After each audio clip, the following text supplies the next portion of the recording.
You know you want to do it. All right, guys, welcome back to another episode of Count the Bucket. I am your host, Amber Vickers, live from my living room with March Madness in front of me. To my right is Michael. Go ahead and introduce yourself, Michael, and plug in everything. Okay, I'll be quick with my plugs because you say I'm getting a list like you now. But It's okay. as you said, my name's Michael. Follow me on all Instagram, social media, Twitter, everything like that. MD Lawson00. There's a new app that Unwrapped Sports Network is really getting involved with. It's called Sports Me. It's again MD Lawson00, but at the end of it we have USN, so you can actually search in the search bar USN and find all of us. So go doing that. And my only plug that I'll do is Thursday night, 10:30 is my co-hosting show, Backstop Banter, everything baseball. This week we're actually doing a panel, and we'll probably start it earlier because it's the first week before baseball, and we'll probably start about 8 o'clock Eastern time. That way we can really dig into a bunch of stuff on sports when it comes to baseball. All right. That goes on right after ladies first. Yes. So you What guys, time is ladies first? it's 7 Central my time, so it'll be 8 your time. 8 our time. Okay. So we'll Yeah. probably be possibly this coming week on at the same time, just where we have the panel. We'll have to talk with Perry on that because I know Jesse, the director over it, was talking about that, and we might have to figure that part out of it because Thursdays is a packed day for Unwrapped Sports. Well, I can go Because an hour earlier if you guys need me to. I can go an hour earlier is because I don't know if the StreamYard will work with both. I'm not sure. right. So I'll Okay, go. we'll have to look into that. Yeah, I'll go an hour early if you need me to because Thursdays usually I'm just sitting at home watching sports anyway. So Okay. I can go an hour earlier because Aaron gets done with business casual basketball before 6 my time. So I can go an hour early if I need to. Okay. Okay. All right. Now you guys got the schedule set up. I do have a show Live. called Live here in full effect. Yes, We're ma'am. very open with you guys. I do have a show called Ladies First. It goes on 7 Central. But I'll be taking a pause from being the host of Count the Bucket this week. This is going to be the last week for me for 2 weeks because I am going on vacation. I will still be active on Twitter. Guys, you guys want to get active with me on Twitter, I'll still be doing Twitter and things like that. But I'm taking a hiatus from streaming while I'm on my staycation / watching March Madness all day, just for a little mental health break. And I'll be back after my vacation is over. Michael will be hosting. So he's looking for guests. We're putting it Yes. out there right now. Yes. We might I'm as well going to go just. ahead and say I commit, but I want someone with me. So please, Oh, somebody okay. join on. And he will let you guys know if he finds someone to go on with him. If not, if he wants to do it by himself, he can. You know what I mean? We could test You those can? individual That's great. skills out. Yeah. I'm glad he can. We'll I figure believe something out. I believe in you, Michael. I believe Thank in you. you. Thank you. I'm You're glad welcome. someone does. You're welcome. You're welcome. You got a wife and kids, and they believe in you too. All right. That's true. That is true. We're knocking these sponsors out quickly because we have a lot to dive into today. And I mean a lot. NBA news, March Madness, which is on my TV right now. Yeah, a lot. Here we go. Sharing the screen. Teespring.com/store/unwrapped. All your Unwrapped Sports Network gear is here. OG stuff, new stuff, LeBron stuff, prayers to the king, um, some new stuff, some more, and all the live lineups.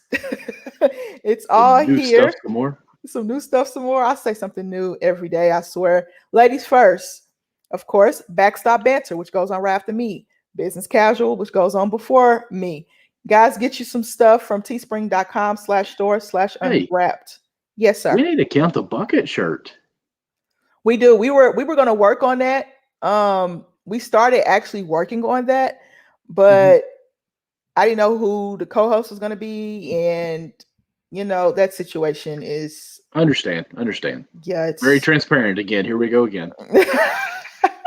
open and honest with you guys. Here we That's right. go.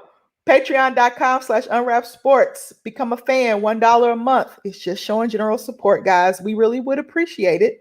$5 a month to become part of the family. We appreciate that too. $10 off Patreon code, and you get live in our Discord chat Very active in there, especially with March Madness. Also, $10 a month for VIP. I am a VIP member. 20% off the Patreon shop. Of course, I showed that to you guys. And then the Discord chat. You get in the drawing for something. They always do something every month. Last month, Keenan Allen. Woohoo! I won that. This month is David Rigged. Montgomery jersey. I know that Garrett really wants to win that. And also, it's a $10 gift card from Amazon. Yeah, he really wants to win that. So patreon.com/unwrap sports. I know he does. He's gone through enough pain as a Bears fan these past couple of years. I think he deserves it. No, he doesn't. I deserve it. You deserve it. Okay. I deserve it. Well, hey, whatever you feel like you deserve. How about that? Garrett, if I win it, I'll give it to you. Oh, that's nice, Michael. That's hey, what's up, sweet. Hayden? Welcome to the show. It's one of my coworkers right there. Hello, Hayden. Nice to have you. I can't see your comment because I'm sharing my screen. Full screen. Okay. Yeah, I got full screen. Bracket season is here for mybookie.ag. Use the code USN100 to double your first deposit. All this live betting is going on right now because these two games are going on. And then Texas and Abilene Christian are about to kick off. I think they're kicking off right now. You got boxing, you got UFC. They even had Grammys stuff on here. You got NBA. I mean, everything. The PGA Tour, NHL, NASCAR, mybookie.ag. We've had a love-hate relationship here lately. But once the NCAA tournament is over, I will get back to betting on, NBA basketball, which has also become unpredictable these days. Yeah. So check out mybookie.ag. Use the code USN100 to double your first deposit. Last but not least, we've got, let me share that with you guys. Oops. Here we go, guys. I apologize for being so selfish. Here we are. rxhemp.com. Use the code rxhemp/USN, 10% off your order. Were you going to say something, Michael? No, I didn't know. When you said being selfish, like, what did we forget? Then you pulled up RX Hemp. Oh, that one. Forgot that one. The one I really need. You know what happened? I clicked on the website without sharing the screen. Okay. All natural ingredients, cool and warm therapy. Be careful with the dosage. Guys, read the dosage. I tell people this every time I get on the live broadcast because you can rub it on and not feel anything for a couple of seconds. And you keep rubbing because you don't feel anything. You know how you do with ice? Well, Icy Hot kicks in. But some of those creams, you just keep rubbing because you don't quite feel it. And then all of a sudden, that burn. That's one I use quite a bit. Like, you'll put it on and be like, I don't really think it's doing anything. About 30 seconds later, it's like, okay, it's cold now. Got it. Here it comes. Shout out to Garrett on that one. Garrett, we love you. Your Iowa guys got it done today. But that is rxhemp.com. Use the code rxhemp/USN to get 10% off of your order. Now, here we go. NBA news you can use. NBA news you can use. I like that. I like it too. I think that's going to be my new slogan. There you go. Now, LeBron, been so durable for so long. Yes. Injured. Hurt his ankle. I saw the replay on Twitter because I haven't been watching NBA basketball. Open and honest conversation. March Madness is on. That's what I'm paying attention to. And it looked bad. High ankle sprains, they say 6 to 8 weeks is usual time. What do you think about that, Michael? I watched the replay too because I'm a LeBron hater, so I don't like to watch the Lakers too much. But I think he's 37 years old, I think, or 36, somewhere around there. I know he's close to my age. I'm 30. We'll be 35 next month. Whoop, whoop. And I'm just thinking, shout out April 8th. Send me something, guys. Anything free. When I get hurt now, my recovery time is a lot longer than it used to be. Mm-hmm. And LeBron, his whole career, really, he's not been hurt. So a high ankle sprain is hard to come back from. I'm not saying like he's not going to come back from it, but it's going to take him some time to heal. But what is crazy about this one, instead of rolling it to the outside, this was a step in, and I think even that's going to be a little bit harder for him to come back quickly on. So, I think the Lakers team's going to be in a bit of a panic right now because, like you said, 6 to 8 weeks probably. And then we don't know what's going on with Anthony Davis' Achilles. I just have my theory. on his Achilles injury. But hey, I could be wrong. I was right about KD. I could be wrong about Anthony Davis. It could just be a simple Achilles, but nothing is simple with the Achilles. Told by my doctor. No. Told by my doctor. Oh, we're going to reevaluate him in 2 weeks. Oh, we're going to reevaluate him in 4 weeks. I'm like, yeah, guys, just come out and say what it is. Now, let's be honest. Do you think, like, if you had an Anthony Davis on your team, be like, you know what, we're going to check you out now. We're going to wait 2 weeks later and check you out again. I'm pretty sure I'd be like, hey, every day, how you feeling today? Can we just look at it now? Make sure everything's healing properly. Like, would you really wait 2 weeks in between each checkups, or would you be like, okay, it's been a week, let me come on in. Okay, it's been a couple of days, it's feeling better, check it out. I feel like the 2 weeks thing is kind of just a something for us to read and hear. Do you agree with me on that, or do you really think it's that way? It could be a smokescreen. It could. But I know with my Achilles, my doctor gave me 2 weeks. He put me in a boot and then gave me 2 weeks. And he was like, okay, I want to see you back here in 2 weeks. I'm not getting the treatment that Anthony Davis was getting. Right. You know what I mean? But he put me in a boot and gave me 2 weeks to stabilize it, to kind of, get it to see if it would heal on its own or start to heal on its own. But it didn't. It just kept getting worse. So with Anthony Davis and the treatment he's getting, I think the 2 week thing is, I think it's okay. But what I do know is it's more serious than what they possibly might have thought it was or wanted to tell us that it was. I don't know how the NBA does with injury information, because I don't think we're going to hear anything on LeBron. I honestly don't. I don't think we're going to hear anything from him. I think in like 3 weeks, he'll probably be reevaluated for his ankle. And then, maybe another 2 weeks, because it's a 6 to 8 week injury. He might come back in 5 weeks. I'm not sure. The Lakers positioning in the, in the playoff picture in the West is kind of crowded. Like after Utah and the Phoenix Suns, there are the Lakers right below them. And then the Clippers. Actually, I've got to pull it up here. The Suns and the Lakers are tied at 2.5 back. Okay, they're tied. Yeah. Okay, so they've got Lakers as 3. Okay, yeah, they have Lakers at 3. Okay, I saw it today. I didn't know how far back they were. And then you got the Clippers, and then you got Denver and Portland. Nuggets. Denver and Portland have the same record, right? Yes. And then San Antonio. They're 5 games back. 6.5 back. And then the 8th seed is the Mavs, correct? Mavericks. Yeah. They're 8.5. Okay, I remembered that. Well, good job, Amber. I checked on that today. So yeah, that's 6 games from 2nd place to 8th place. That's just 6 games. Yeah. Do you want, if you're the Lakers, how would you go about this? Free agency is coming up. How would you go about this if you're the Lakers? Well, I'll reevaluate in 2 weeks, I guess. But no, I'm sitting here thinking, really, I mean, this is still a good team. And now one thing I completely lack at, and I'm not even going to try to act like I understand, is contracts. Like how many years they got. I don't even try to keep up with that. Who's got so many more years and all that stuff. But, I'm just sitting here kind of thinking, if you're the Lakers, do you just still kind of ride the boat out and just kind of whatever place you get? Because you don't think you're going to fall too far out. Like they're still going to make the playoffs, I think. I just think it would probably be 6th, 7th, or 8th seed. And really, the Jazz team is a team that we didn't think would be this good. Would you like to see a Laker at 8 against a Jazz team? Is it crazy to think that I think Phoenix will catch up with them? With the Jazz, you think they'll be number 1? I think Phoenix might be able to catch them. I mean, I know we always say stuff bad about Utah, and Utah fans, we love you. We really do.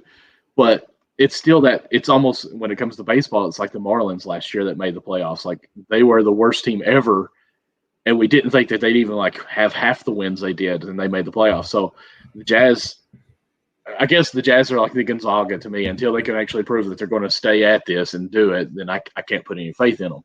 Although I really like the Jazz team, don't get me wrong.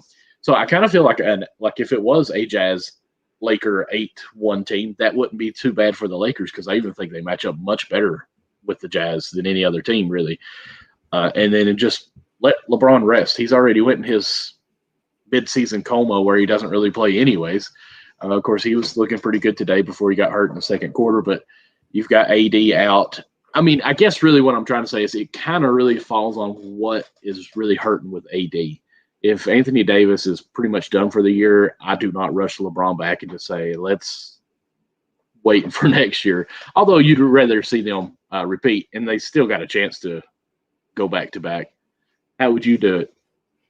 I got the schedule pulled up here. Okay, So I'm they gonna got go full screen so I can see it better. yeah, we got Phoenix, New Orleans, Philly, Cleveland, Orlando, Milwaukee, Sacramento, Clippers, Toronto, Miami, Brooklyn, New York, Charlotte, Boston, Utah, Dallas, Orlando, Washington, Sacramento to close out April. That's 6 weeks. Oh man, Almost that's 6 weeks. That's a lot of tough games. schedule. And look how many games on TV. Are they going to flex these games out? I think so. You think so? I think they are. Because with no LeBron and no AD, why? Well, when they had Julius Randle, they were still on TV.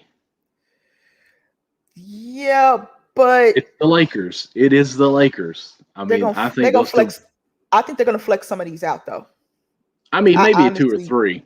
I honestly think so because do you see what they did to the Rockets? They start flexing them off of TV when they went Yeah, they went on that losing I, streak. I think the LA games will be on Miami and LA just because it's the finals matchup. Brooklyn's still on there. Yeah. New York, I could see that one being flexed out. Boston, I mean, it's still the most iconic 2 teams in NBA history, so I think that'll still be on. The Utah, They got the Utah number back to 1 back team. on ESPN. Yeah, and then Dallas. I could see the Dallas games being flexed out. Look at that. Of course. NBA TV, TNT, ESPN, ABC, TNT, ABC, ESPN, TNT, ESPN, TNT, ABC. Then NBA TV, ESPN. Goodness, LA. Yeah, and then you go to like Orlando, and it just says Orlando, Fox Sport Orlando. Yeah, pretty much. And I don't. I'm trying to see how the TV schedule is going to play this because you're going to have teams probably like Portland catch fire, which Portland's been playing very well. CJ McCollum had 30 last night. Welcome back, CJ. I know that much. Twitter keeps me informed. Mm-hmm. Dallas might try to make a push. There's 13 teams that they play that are in the hunt to making the playoffs, if not already in it. Yeah. Now I left off New York, Charlotte, which is a good team as well. Mm-hmm. But Orlando, Washington, Sacramento, I left those off out of those games, but in Cleveland. But the rest of them, I mean, it's top 7 teams in the NBA in their conferences. Yeah, and New Orleans is just a dumpster fire, in my opinion. Lonzo to the Clippers has been a trade that they've been talking about, but I don't know what the Clippers have that New Orleans wants. Yeah. Things to make you go, Exactly. Now, I like that for the Clippers because they need a true point guard. But what do the Clippers have that New Orleans wants? That's the key question because, they gave up the house to get Paul George pretty much from OKC. Yeah, so they're not going to have too many picks probably. And again, that's stuff I don't keep up with. But I try to, Michael. It's hard for me as well. It really is. But that's the Lakers schedule from March 21st to May, actually 3rd. They have a back-to-back with Toronto and Denver. It's kind of cut off, but that's their schedule. Oh, yeah. Well, let's do this. Out of these games, from Phoenix down to Toronto or Denver, we can see Denver barely. Yeah. That is 1, 2, 3, 4, 5, 6, 7, 8, 9, 10, 11, 12, 13, 14, 15, 16, 17, 18, 19, 20, 21, 22, 23 games. That would be 15 counting those other 2. I said 13 other. I think I stopped at Dallas down there. But 15 ranked 13 or 23 games. What do you think their record is at the end of this? I think they lose to Phoenix without a LeBron and AD. Mm-hmm. You might lose. You might lose 3 in a row. Phoenix, New Orleans, and Philly. Yeah, because Zion. Yeah, it's gonna go bonkers. Yeah. Cleveland. Cleveland confuses the heck out of me. Darius Garland and the young bull Colin Sexton play very well. Jared Allen's been playing very well. I like Okoro. They have pieces and they show up in games at times. And then at times they just blow stinkers. And they still have Drummond, who's just not playing. Yeah, he's just not available. I'm sorry. I did tell you to draft him, but I did not know You did. I didn't know he was putting up good fantasy numbers for you before He was. Cleveland decided, okay, since we can't trade you, you won't play. Yeah. You know what I mean? Got you wrong. I'm sorry, Michael. Orlando can be a sneaky team. Milwaukee, I don't see that win. Sacramento confuses me. The Clippers, they confuse me Did you sometimes. say? I'm sorry. Did you say Milwaukee won't win? I said Milwaukee will win. Okay. Okay. Will win. Yeah. Okay. Sacramento confuses me at times. The Clippers confuse me at times as well. Toronto could pull that off. Miami is hot right now. I like Miami. Mhm. Brooklyn.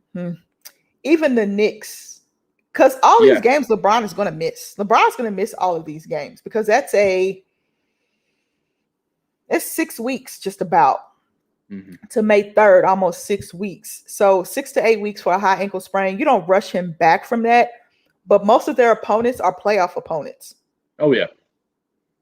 I mean, really, I think Orlando wins one of the two that they have.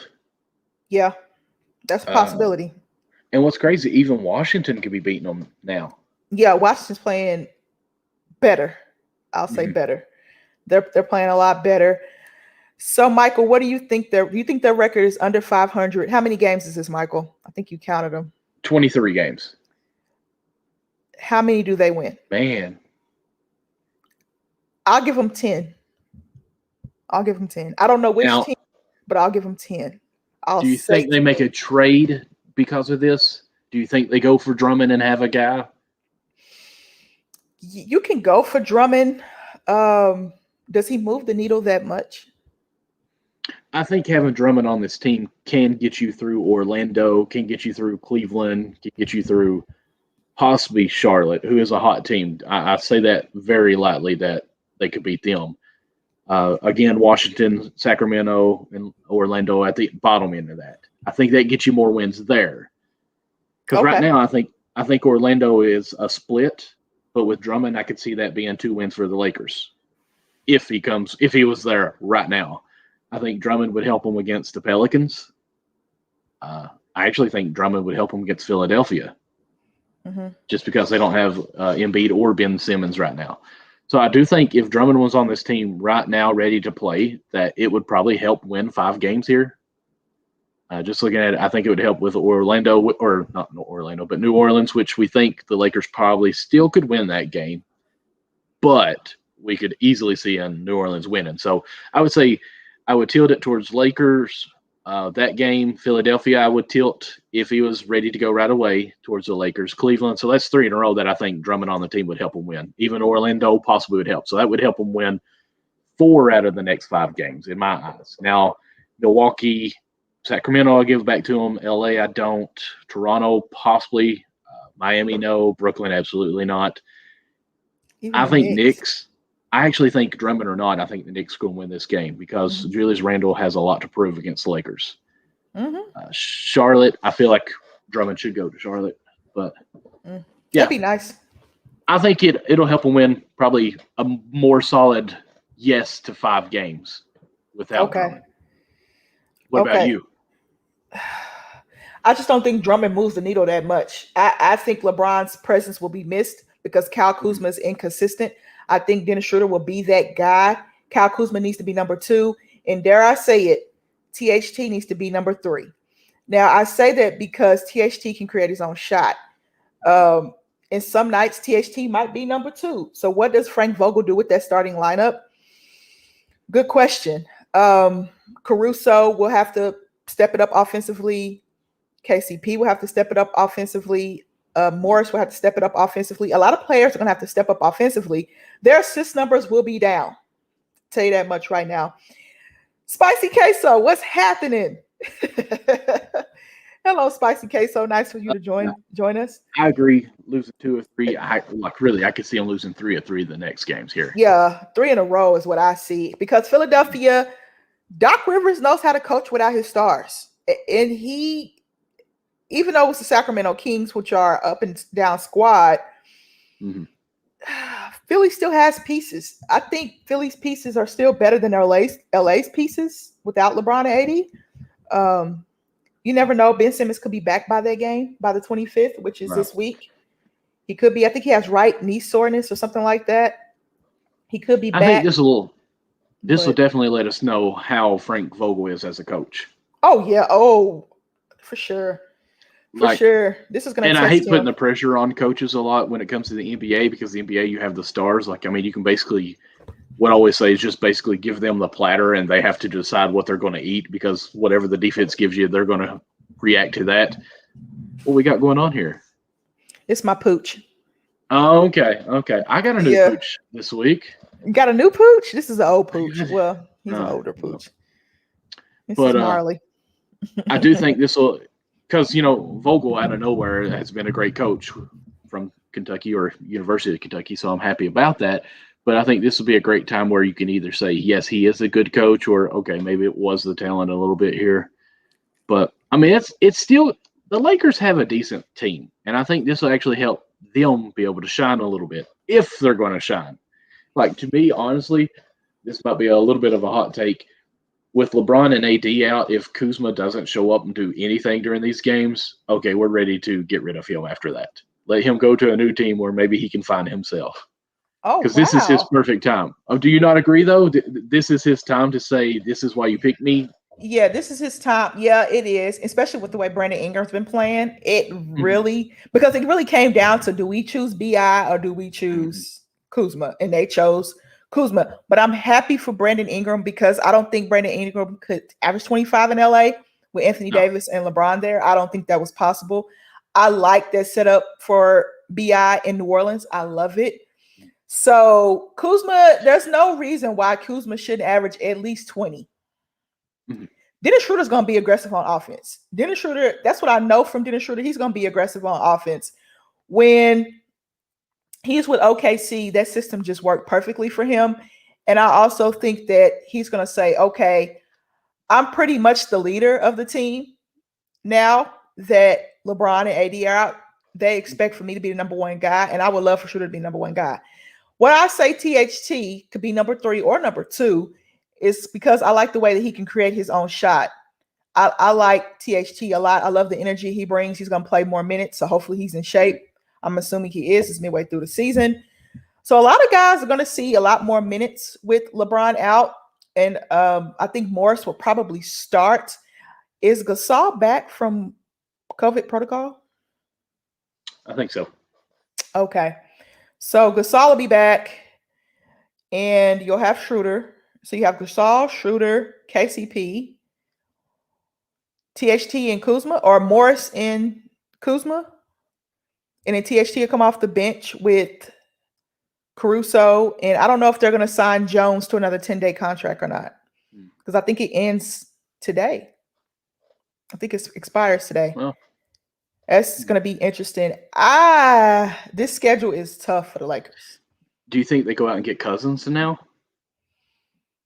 He's been in the system. He kind of knows what's going on with it, but you still don't have the AD or LeBron there. I'm surprised he's not signed yet. Yeah. I'm shocked. Yeah, he does know the system. He doesn't move the needle for them at all. Like I don't think No. Drummond moves the needle either that much, but he'll at least give you rebounds, block shots. He can And at least points. I mean, points, and he protects the paint. So yeah. that works in your favor because LA cannot protect the paint to save their lives. If you could get you need somebody with scoring impact. If Spencer Dinwiddie wasn't hurt and wouldn't come back from injury, I would say go get Spencer Dinwiddie, but he's coming back from injury. And that's What tough. about, do you think they maybe go for a Westbrook if they're out for a long time from Washington, or even Bill, or I cannot think of it, Victor Oladipo, I just to give think, them some kind of help? I know it's kind of right yeah, there with Schroeder, but it is. But I think Oladipo wants to go to Miami. Now, I if do the too, and I Lakers, hope so. yeah, if the Lakers, the Lakers can snag him, that would be great. That would be lovely, actually, because it gives them another scoring option. And when LeBron and AD come back, you'll have Oladipo, That'd be a Schroeder, nice three. LeBron, AD. Yeah, 4, really, when you think about it. But do you borrow Oladipo for a year? What would Houston want back? in return. Right. What do the Lakers have to offer for Houston? This is Kyle Kuzma's time. This worked out perfectly for Kyle Kuzma in so many ways because you don't have AD or LeBron. You just have Schroeder. So it's kind of like, okay, we have Schroeder. KCP he's a shooter. He's not going to create his own shot. Caruso is a setup guy. I like Caruso. Morris does the dirty work, knocks down shots. I like Morris. But this is your time, Casey. I mean, not KCP. This is your time, Kuzma. Yeah. This Kuzma, is where 20. don't go out 20. And dye your hair. Go out there and play ball, okay? At least 20 for Kuzma a game. He at least needs 20 a game, I think, in order for the Lakers to have a chance. To have a chance and be successful. All right. I want to look at something else here. What about Harrell? What do you think about Harrell, though? I like Harrell. I think he will step up scoring as well. I forgot about Montrez. He will step up scoring wise, but he relies on a lot of pick and roll. He does kind of create his own shot. Defense is not that great rim protection wise, but the Lakers have had problems protecting the rim all year without Anthony Davis. So, but I like Montrezl Harrell. I do too. I think he's a good fitting piece on a bunch of teams.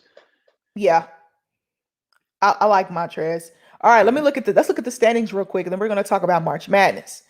Look at these standings. Yes. All right, in the East, we're going to do the East first. Let me go ahead and do this. We're going to do the East.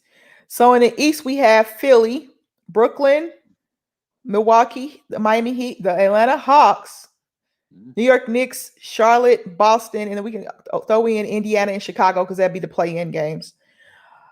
What do you think about this, Michael? I think the East is really starting to get interesting. I'm an East Coast guy, so I like the East anyways. But you've got, of course, what's crazy is looking at the stats or the streaks right now. The last 10 games, you got the 76ers 8-2, Nets 8-2, Bucks 9-1, and then the Hawks 8-2. But actually, the Hawks are 8-0. So those last two were 9 and 10 games away. So the Hawks, I want to say, was even out of the top 8 last 2 weeks or so. So they've come on really hot after firing the coach. Got the new coach coming in. You have to give him the credit. Maybe it's just a change of scenery they needed. And one thing we kind of talked about was Trey still not really done as much as we thought he would this year, but the team is kicking in now. So, I mean, the team's carrying him. If he steps up, I don't think they'll move up too much higher right now because I feel like Miami is a solid team. They're 7-3 the last 10, 2-game losing streak. But I think Bam was out of game. I want to say they had a couple people sit out. So, yeah, I think it's very, very interesting heating up right now. The Raptors are on a 7-game losing streak, so maybe that is a little bit better for the Lakers on that game too. So, yeah, I think Brooklyn will be number 1 by the end of the season. I do too, for some reason. I don't know why. I mean, how could they not be? Yeah, but, I don't know why. I think that I agree with you. I feel like 76ers are almost like my Jazz and the Gonzaga. You know, until they can prove that they can actually maintain, then I can't have any faith in them. So I think the Nets will take that. I even think the Bucks could even end in number 2 instead of the 76ers. Especially with Joel Embiid being out right now. I don't know how much longer he's going to be out. I could even see the Heat passing them up. And that's a far drop. But right now, from 76ers in first place to past Miami is 7 games. So, I mean, in Miami got behind at the beginning because COVID and all that stuff. So, I mean, even them, they're a hot team that's coming out. I want to say they're about 14 games out of first at one point. So, cut halfway back to it. So, yeah, I look for 76ers to start plummeting a little bit, or I hope they do. Sorry, Alec. I know you love them. But, so, yeah, I think it's an interesting East that's really heating up right now. What I like about the East is it's more competitive. Well, I think it's top heavy. Honestly, I think the East is top heavy. The West is a little bit more competitive than the East because it's not so top heavy. I don't think it's top heavy. Now, well, let's say this. I'm sorry to interrupt you here. I mean, the Hawks are coming on really good, 8-0 right now. but they're still the fifth. That's probably where it starts to. We'd say it's not so top heavy, and it's the Hawks, the Knicks, and the Hornets. The last team in the top 8, or the 8th place right now, is the Celtics. The Celtics, yeah. But how cool would it be a Celtics 76ers first round matchup? The Philly could actually lose that first round matchup. Yeah. They could. I'm not saying they will. I'm saying they could. Right. They could. I understand. Now, the play-in game, how's the play-in game work? Is it the 8, 9, and 10 that play in, or is it the... Are they doing that this year, or was that just for the bubble? No, they're having a play-in game this season. They changed. Oh, really? Yeah, I'm trying to figure out how it works. Is it if you're 2 games back, half game? We have to read the rules and get back to you guys on that, but there will be a play-in. That's why I include the Pacers and the Bulls. I think the Pacers will end up in the playoffs in this picture somehow, some way. I just do. I just think they've had hit a bit of a rough patch. Karis LeVert will get his wind, and I think they will make a little push. I'm sorry. Deepak in our group, he actually just messaged me in our hoops. I asked him if he could do a quick report and try to check on LeBron's injury and everything. He said he's actually looking into it right now and trying to see if he can do a short study. I doubt if we'll have it today or anything, but look for that report because he's a doctor, does great stuff, medical injuries with these ball players, can really give you more heads up of what's going on, even though they don't tell us everything. Mm-hmm. But yes, back to your point, I could see Pacers. Who would you have out?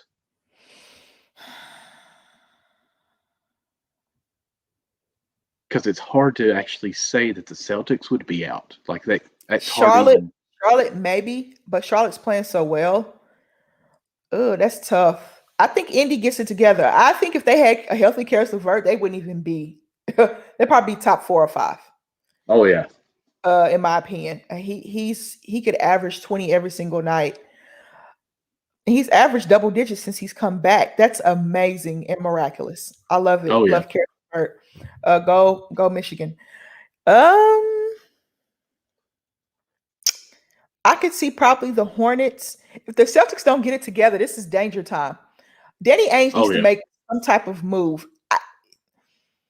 I don't want to be hard on Kemba Walker because I don't think he's healthy. Personally, I think that knee is probably still giving him issues because they are just so inconsistent. Mm-hmm. Some games they play very well. Some games they don't. Brad Stevens doesn't know if he wants to play Robert Williams enough, and he actually should play more than Tristan Thompson. But hey, I'm no coach. How do you lose?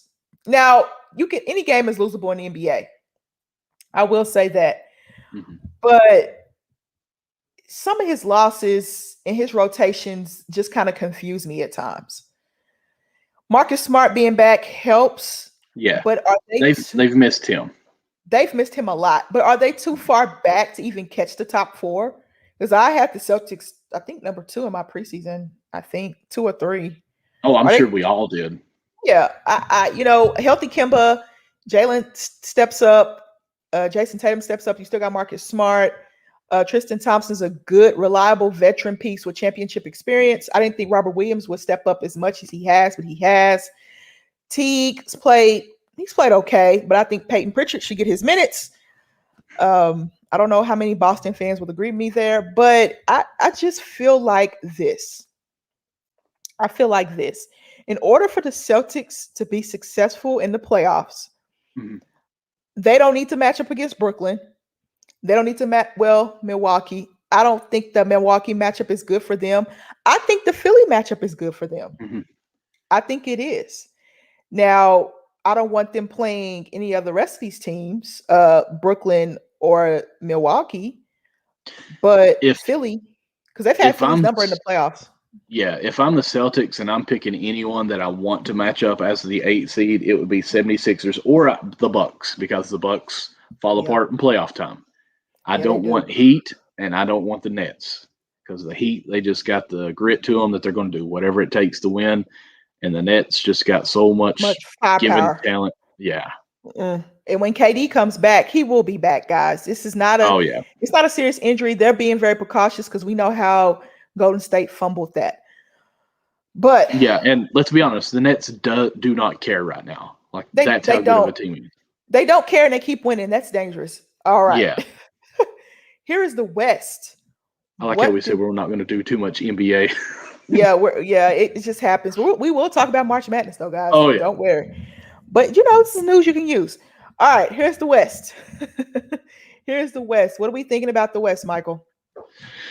We've talked I'm about the loving the Lakers. Suns. Enough. Go ahead. Absolutely love the Suns. I'd love the Suns to make a move. I've said it numerous times. I would like for Drummond to end up there. I wanted Blake Griffin to go there just because of their big man. And I never think I say his name right. Ayton, is that how you DeAndre say it? Ayton? Yeah, Ayton. Yeah. Ayton, okay. But I think he's a great guy, but I think having Drummond down there would help as well. They do need more of a 4 guy, I think, now. So I don't want Drummond to go to the Lakers now that there's an injury. Okay, I'm all right with it. So I'm trying to put Drummond anywhere I can other than the Lakers. But I think the Suns are just a hot team. They're only 2.5 games out of first right now, and the Jazz in the last 10 games are 5-5. So maybe they're starting to cool off, or teams are starting to figure them out just a little bit. The Lakers, I feel like we agreed that they're going to start falling back some. The Nuggets, they're starting to come around a little bit now. They're catching their groove after the All-Star break. They're 8-2 of the last 10 games. I think they'll jump the Lakers, but I don't think they'll jump the Clippers. I think they'll probably be a 4th seed by the time it's over. Trailblazers, they're in the 6th seed right now, and they finally got CJ back. Watch out for this team. Mm-hmm. I like this team. I've never been a Melo fan, but I'm happy for him. You know, the guy spent basically a year and a half not on a team, and I think that he actually got 23,000 points. I think I said 27,000. 27,000 points. So kudos to him. He's representing the 00 very well now. So happy with that. The Mavericks, I feel like the Mavericks are still underperforming to their ability. The Spurs did not think they'd even be in the playoffs. I will say that. So I'm anxious to see what they do with Aldridge. I could see him going to the Suns. That would be a nice fit for them at that 4 because he's he's a bigger 4, but he's a smaller 5, if that makes sense. He's not this new era 4 where he can shoot the 3 confidently. Like, he can knock it down, but to think that you're going to rotate it around to like a Ariza at the 4th, not the same there. Not the same. No. Yeah, I agree. Let me see this playoff picture. Can the Warriors sneak in? If they're doing a playoff, I think I would want to play the Warriors in the playoff. I'm just going to be honest. I know Steve Kerr has his ways. On my podcast, Step Back Sisterhood, that I am a part of with 3 other beautiful and amazing, talented women. You know, we had a young lady on there, and she talked about Steve Kerr and his stubbornness and coaching styles, and he doesn't want to change his style. And you have to change because you don't have Steph, Clay, and Draymond. You just got Steph and Draymond. And Steph's out. He hurt his tailbone. He fell against Houston. He shot a shot and lost his balance and stumbled all the way into the stands and hit his tailbone. Did you notice none of the other team even tried to catch him? I thought that, I mean, I hate that he got hurt, so it's not complicated on that, but I was like, they're like, really? We ain't catching you. Yeah, like, really? Maybe we should. I mean, when you're on the losing streak like that, you should do everything, in your power to help the other team out. Maybe. I say that sarcastically. Now, I like Phoenix. I love Phoenix. I'm not going to say I love Phoenix. I love Monty Williams. Mikal Bridges has taken the next step. DeAndre Ayton's kind of have a slow year, but I expect for him to get going. I'm having faith in him. Devin Booker said, I'm tired of not making the playoffs. And here we are. Is a number 2 seed. Here we are. You got Chris Paul in there. You got Jay Crowder in there. Cameron Payne has played well. Cam Johnson has played well. So they have those pieces there in Phoenix. They really do. Chris Paul is so amazing, underrated. He is. He is top 5 point guards to ever play. Yeah, I would have him in my top 5. People probably would argue with that, but I would have him in my top 5. Absolutely. Oh yeah, hands down. Absolutely. Well, Magic's on a pedestal by himself. Honestly, for me. Jason Kidd, but I mean, that's okay. Yeah, you got Jason. I got Magic. Just what he was able to do at his size at that time. He was a 90s and 2000 player playing in the 80s and early 90s. Yeah. He was before his time. He was way before his time. And if he wouldn't have got sick, just imagine. Oh, man. Oh, my goodness. The Lakers Bulls finals would have been great. All right. That would have been sweet. It would have been sweet. Now, which team is the best match? Okay, Utah's number one right now. So if Utah and Dallas play, if the playoffs started today and say Dallas got that eighth seed outright, the playing games, blah, blah, blah, Dallas got it. Could Dallas beat Utah in a 7-game series? I think so. Okay. I really do. I think so. Why? Personally, I think Luka is very top MVP candidate, just what all he does. And I think even Porzingis, I tried to say it fast to make it sound like I say it right, is not playing to his capability this year. Even has said a few times that he's just not comfortable right now. So I love the team. I want to say, they don't have Curry anymore, do they? That was last year, but they've got some of the pieces that kind of fit in. That it hasn't clicked yet. And of course, they're 6-4 the last 10 games, which still, did I read that right? Yeah, 6-4. So I mean, they're only 8.5 out at the 8th seed. We were talking about the East at number 5. I think we're already 7 out. So that's how close this is. You move the Dallas team to the East, and they're probably top 3 or 4, even though they're playing bad. Well, 3. No, let me back up a little bit. 5 or 6, because there's some good top 4 teams. So I've always liked Cuban. Loved him on Shark Tank. So I love this team. You got to love Dirk. When you see the Mavericks, you just see them there. I feel like they're going to be better than the Spurs by the end of the season. Of course, I didn't think the Spurs would even be in the top 8. So Spurs have a tough schedule to close. They have a very tough schedule. And they're playing the Bucks right now. So I just feel like Dallas has more size really than Jazz. I mean, they got Gobert, who is a great rim protector, but I don't see Rudy going so far out and guarding on Porzingis as much. I know Porzingis is more of a 4 than a 5, but you'll get those matchups. I feel like playoff time. Last year, what hurt Dallas so much is they could not close out games. And I do feel like that is being a little better. I think it's just more experience for them this year. And as they keep progressing, I think they'll only get better. How about you? Do you think it's just straight up Jazz, or do you agree with me at least a little bit? See, the thing about the Utah Jazz, they're 5-5 in their last 10. They've hit a little slump. They can hit shots and they can get stops. I didn't mean for that to rhyme, but it does. And in the playoffs, NBA news, what was it you said? That you can use. There you go. And in the playoffs, you have to hit shots and get stops in the playoffs. Dallas cannot stop anybody. So if it comes down to getting a stop, and you've got me picking between Utah and Dallas, I'm going to pick Utah to get the stop. Oh, yeah. Now, I just think Jazz has been hot. They've got to cool off at least some. So will they stay hot for the whole year, or will playoff tense, that rim gets a little bit smaller? Because Utah's not very veteranized as far as being in the playoffs that much, if veteranized is even a word. You got Mike Conley, it's been there forever, but they're not very old as far as leadership in that. Now, I love Mitchell, don't get me wrong, I'm not saying anything bad about him. Utah, back off. But usually, you got about a 3-year span of where you've been in the finals or in the playoffs where you're kind of more comfortable. So I could still see jitters being a play in the playoffs for him this year. Now, if you're telling me gun to my head who you picking, Jazz or Mavericks, I'm going to say Jazz because it's the number 1 team. They're the number 1 team for a reason. But can I see Mavericks pulling an upset in a 5 or 7 game series? I can. I can see it happening. I mean, I wouldn't put it past them. Yeah, if I had to choose a series winner, I would probably choose Utah because Luka's pieces, Jalen Brunson has stepped up in a major way. Shout out to Jalen Brunson, Villanova.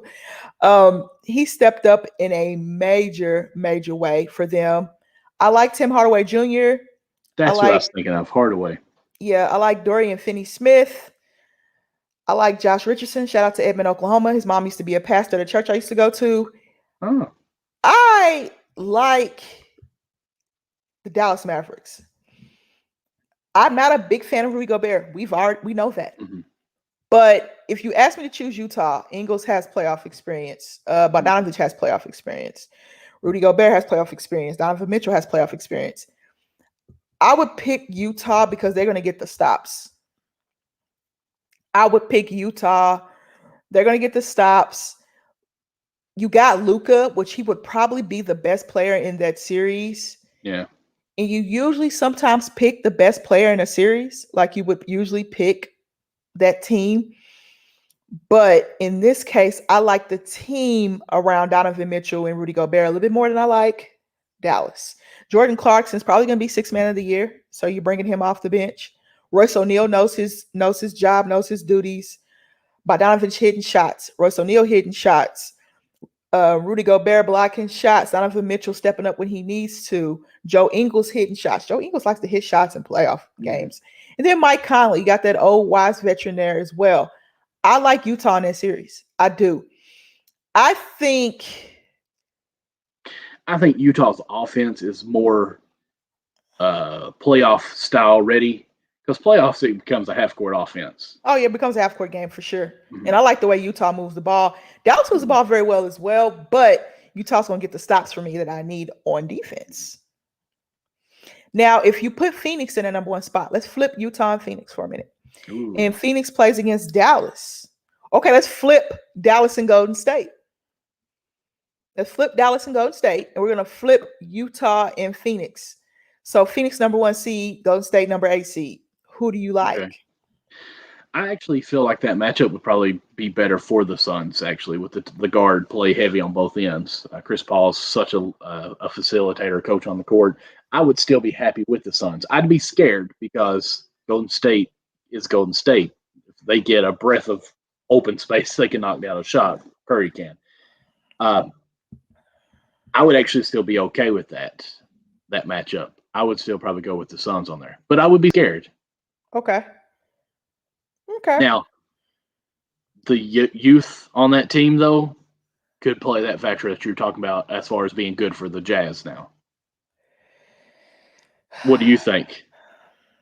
I would pick Phoenix because I think Curry playing in a 7-game series would be exhausting because he's going to have to do a lot. Mm-hmm. Kelly Oubre and Wiggins will have to step up. Draymond Green is going to do what Draymond Green does, but Wiggins and Oubre would have to step up majorly for them to win that series if it were to happen.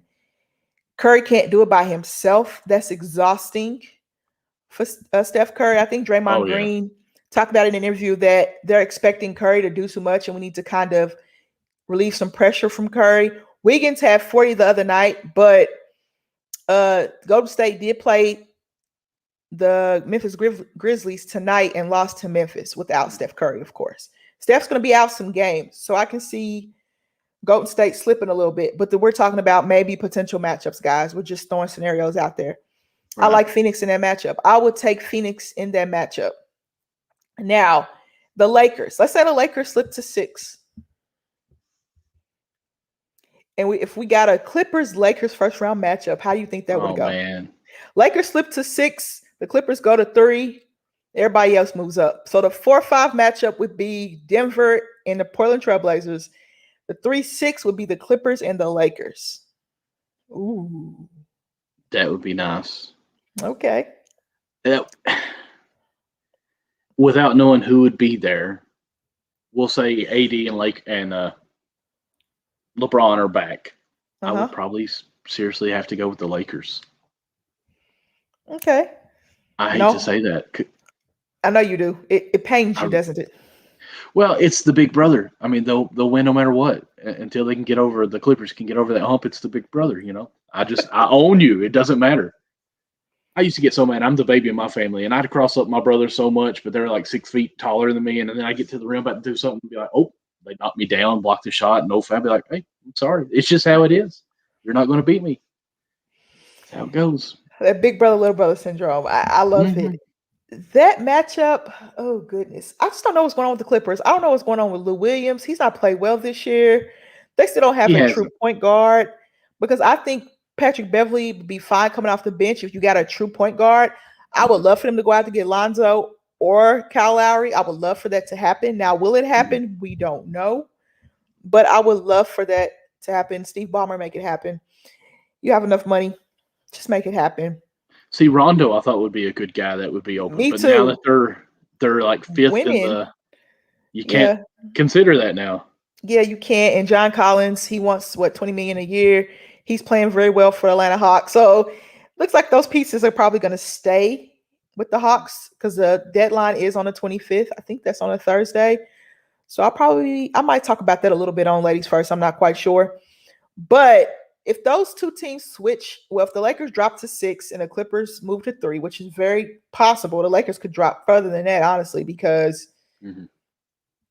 of their schedule. I think San Antonio might be the odd man out in the playoff picture because their schedule is so tough. And they're losing to the Bucks right now, late in the fourth quarter. Dallas, I just don't know which Dallas team I'm going to get. So the Lakers could drop to 6, and then everybody else can move up. I think Portland's going to move up. I think Portland's going to make some noise because with CJ McCollum back, you get Nurk back. Melo's playing very well. Rocco has found his groove. Dame is Dames. He's an MVP candidate, top 3 MVP candidate in my eyes. What he's done with that Portland team without CJ and Nurk. CJ would have been an all-star this year if he wouldn't have got hurt, but he looks like he's back to form. Denver is a very interesting team to me, Michael. Michael Porter Jr. has played very well. Thank you. Finally. Yeah. I've had to bat for him a lot on this show now, and I've just kind of did it discreetly. Oh, I like him. He's pretty good. And y'all badmouth him. So I'm glad he's finally there. Yeah, he's playing pretty well. I think he's averaged like 23 or 24 points a game in his last like 5 or 6. Something crazy like that. He's just been going on a scoring tear for the Nuggets. So good for you, Michael Porter Jr. You still cannot play defense, but we're happy that you can score. It's the NBA. It's the NBA. Yeah. So the West is interesting with the Lakers dealing with some handicap issues. The West could get real dicey. There's gonna be some moving and shaking in the West, especially with CJ McCollum back. All right, we weren't supposed to talk about the NBA for 50 minutes. Let's talk about these brackets, though. Let's talk about these upsets and these brackets. My brackets are trashed already. Michael, look at this. Look at this, Michael. Look at this. All right. Now, this is, hold on. Let me do something else, guys. Just 1 second. I keep wanting to try to control this screen, but it's yours. Yes, mine. Okay. Let me look at the West. Let's look at the top half. All right. We're going to have to break this down by halves because of my screen. All right. Gonzaga is playing right now. Norfolk. Yep. They're playing right now. I think they were leading pretty good earlier. Oh yeah. They are. And it's, yeah, they are. Okay. They are. Oh, yeah. Yeah, it's 74-32 right now with 8 minutes to go. Oh, I think we're going to win. Yeah, 87-39. Yeah. Okay. Yeah, it's bad. They look like a number 1 seed. So they're going to move on. And Oklahoma beat Missouri. Boomer, baby. They beat Missouri today. Austin Reeves, Brady Manick had pretty good games. They're moving on. I missed that pick on one of mine. I picked both. I went Oklahoma on one bracket and Missouri on the other. But I'll say this. On both brackets, whoever I have winning, I also have beating Gonzaga. So. Oh, that's a lot of people want Gonzaga to lose. A lot of people want to see that giant fall, which, makes sense. It's college basketball, it's March Madness. Yeah. I don't blame them. UC Santa Barbara was almost able to pull this win off against Creighton, fouling at the last minute, and then a guy missed a tip-in layup. Oh, I didn't see that. I actually had Creighton losing there, so that would have made sense. Yeah, I watched that game. I almost wanted to cry for him. Creighton moves on. Ohio, OH, in Virginia. You had them in your bracket. Michael's showing you guys evidence that he picked Ohio. I picked it to beat Virginia, and they did. Ohio beat Virginia. That was the first upset of the day. We had a lot of upsets yesterday. We'll get to that. USC and Drake. USC and Drake was actually a pretty good game. Mm-hmm. USC and Drake. Score doesn't really give it justice to me. It was a good game. I enjoyed it. I enjoyed watching USC and Drake because I like Evan Mobley. So that game, We had USC move on. Kansas now has the longest active first round winning streak, overtaking North Carolina. We'll get to them in a minute. They beat Eastern Washington pretty handily. It's good to see Kansas get back on the schneid. So we got Kansas and USC next round. We have Creighton and Ohio, not Virginia, in the next round. We will have Gonzaga and Oklahoma the next round. Dude, I wonder who I have winning that game because I had the upset on both of them. Oh, really? Yeah, I had Ohio and whoever played Creighton. I can't remember who you said now. UC Santa Barbara played Creighton. It doesn't show. Oh, I had Santa Barbara winning that. Okay. So that hurts me a bit. Let's go down this bracket a little bit more. Oregon and VCU. Oregon won 1-0. All right. COVID protocols, and that's a 7-10 matchup, and that matchup is so even. Yeah. I really dislike that. I dislike that on so many levels, but you knew it was going to happen. Like, you knew COVID was going to play a role in this tournament somehow, some way. Oklahoma lost their second leading scorer for the first 2 rounds. In the women's tournament, Gino Auriemma can't coach the first 2 rounds because he tested positive. So for UConn, by the way, women. So you knew COVID was going to play a factor in this tournament. You just didn't know when. Oregon beats VCU 1-0. They're moving on. Iowa and Grand Canyon was a good game first half. It was a good game in the first half, and then Iowa flexed their muscle. So Iowa moves on there. What's your picks look like at the bottom half of that bracket? With the Iowa and Oregon, I picked Iowa and Oregon there. I actually almost want to say Oregon has a better chance of winning now because they're fresh. You know, they didn't have to play this game.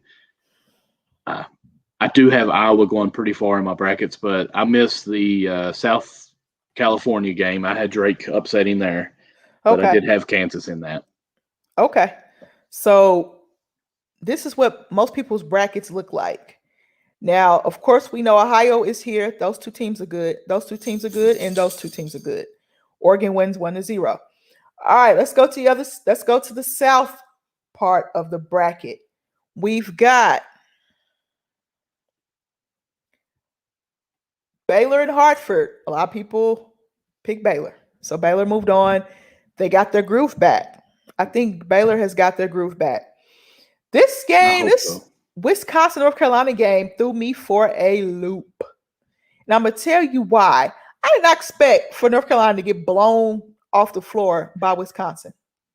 I thought they'd win by double digits, not 23. Yeah. So I actually did pick Wisconsin in that game. Okay. I think, but in my other bracket, I picked North Carolina for the fact that I've got Baylor winning it all. So I thought, let me go with North Carolina with an upset here to give Baylor an easy route here. But I do think Wisconsin and Baylor will be a very good game. Oh, yeah, it will be. That's going to be a great game. So this bracket has Wisconsin and Baylor. All right, Villanova. 2 for 2 in this side. You are. Villanova and Winthrop. Winthrop was almost able. But Villanova pulled that one out. So we got Jay Wright and Villanova moving on. Another upset, guys. I'm 0 for 2 on that one. Another upset. North Texas. Shout out to North Texas. Yes. You see it I see it all the time, the Mean Green. I see their large football stadium every time I go to Dallas from Oklahoma City. Shout out to North Texas for beating Purdue. Yes. Beating Purdue. And so we give Villanova and North Texas in the second round. I love it. Mm-hmm. That's not a bad matchup between the 2 either. I love it. I'm ready to see that Mean Green. Can that be a double-digit seed that makes it to the Final Four? We'll see. We'll see. Yes, but it's on the other side. Okay. Utah State and Texas Tech. Texas Tech was able to pull that one out. How did you feel about that one, Michael? I was upset because I thought Utah would actually be the favorite in that game, or would be the Cinderella team in that game, if you will. But Texas Tech looked pretty good. I mean, it's a low-scoring game, 65-53. I mean, they still win by 12. So, I mean, it was a good game for Texas Tech.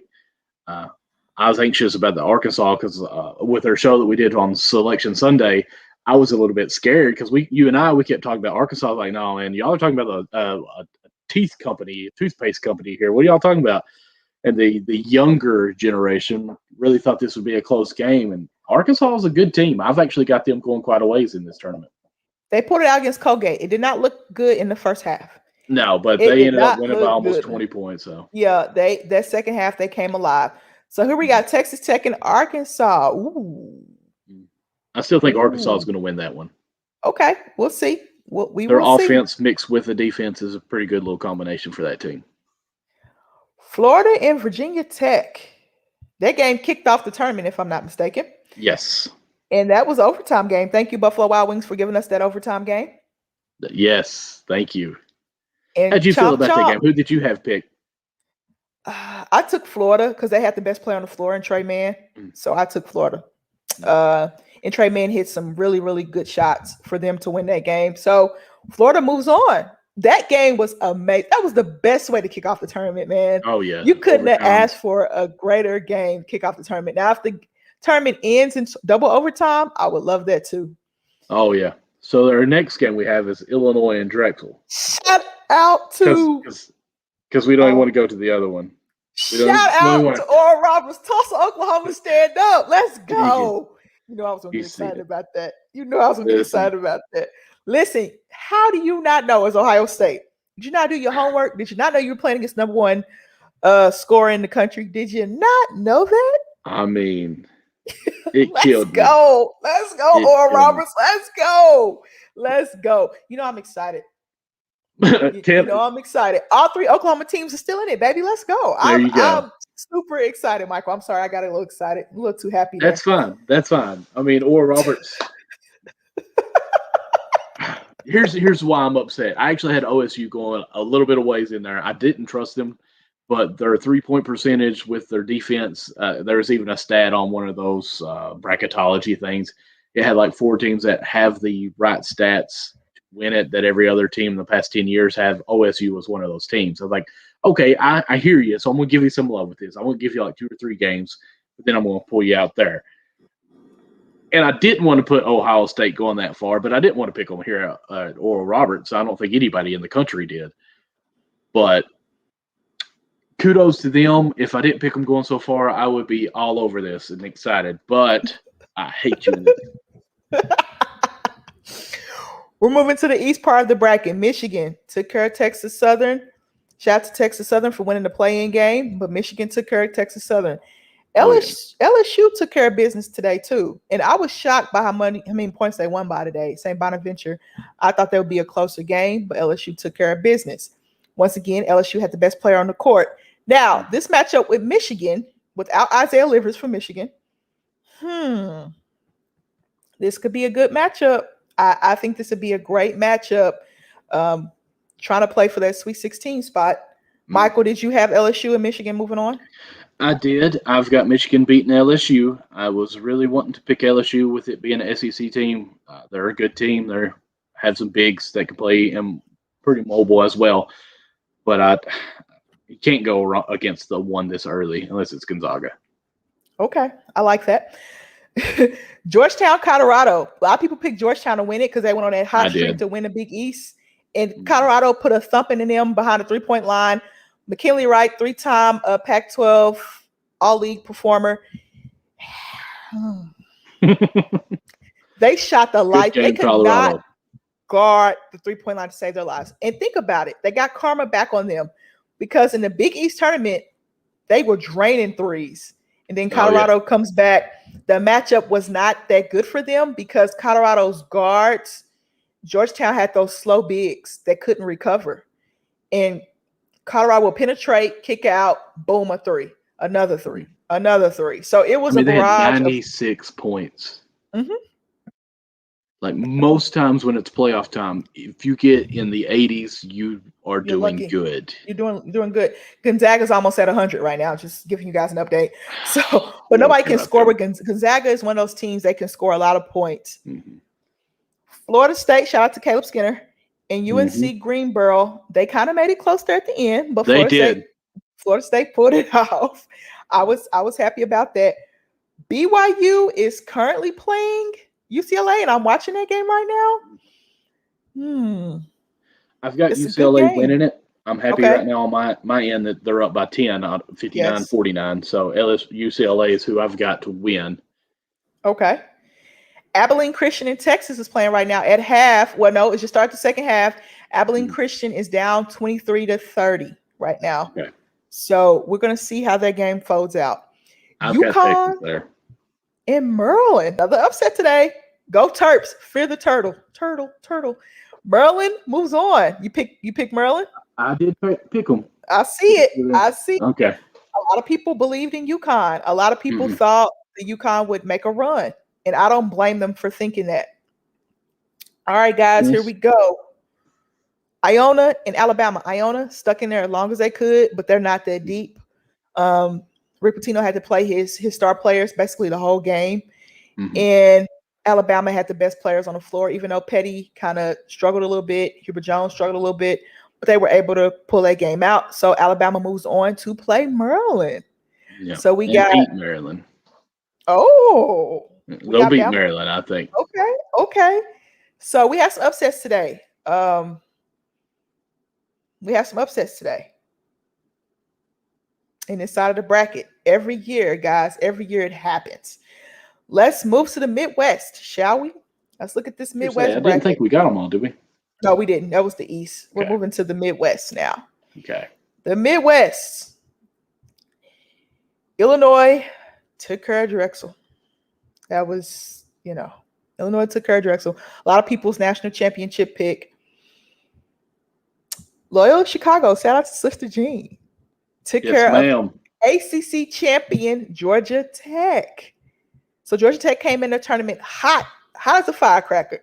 Loyola Chicago said, Sister Jean's on our side, baby. Let's go. So I'm going to go ahead and say this is I have them beating Illinois. Oh, so I've got them beating Illinois. You can't go wrong with sister. You can't go wrong with the sister. I like it. No. Tennessee got thumped by Oregon State. And it was bad. Go Beavers. The Beavers had to win the Pac-12 tournament to get into the tournament. So Oregon State took a spot from somebody and won in the first round, thumped Tennessee. And that's one thing I think we've talked about is they took a spot, we were kind of thinking they didn't deserve it. And then I think I was talking about it. I said, if you're going to take a spot, prove that you need to be there. Win 1 or 2 rounds. Yeah, and they won. I mean, when you win your conference tournament, you get an automatic bid anyway. Like Georgetown. Georgetown wasn't supposed to be there either. Win your conference tournament, automatic bid. I love it. A double-digit seed moves on. I love it. Now, I had high hopes for Tennessee. I really did. But I did too. I had them win 1 or 2 games. I love it. Now, the color clash with Oklahoma State is going to be fun to watch. But both teams are black and orange. That's going to be a very great color clash. They move on to beat Liberty. So Oklahoma State avoided the upset there. Go Pokes. San Diego State got thumped by Syracuse. They killed me too.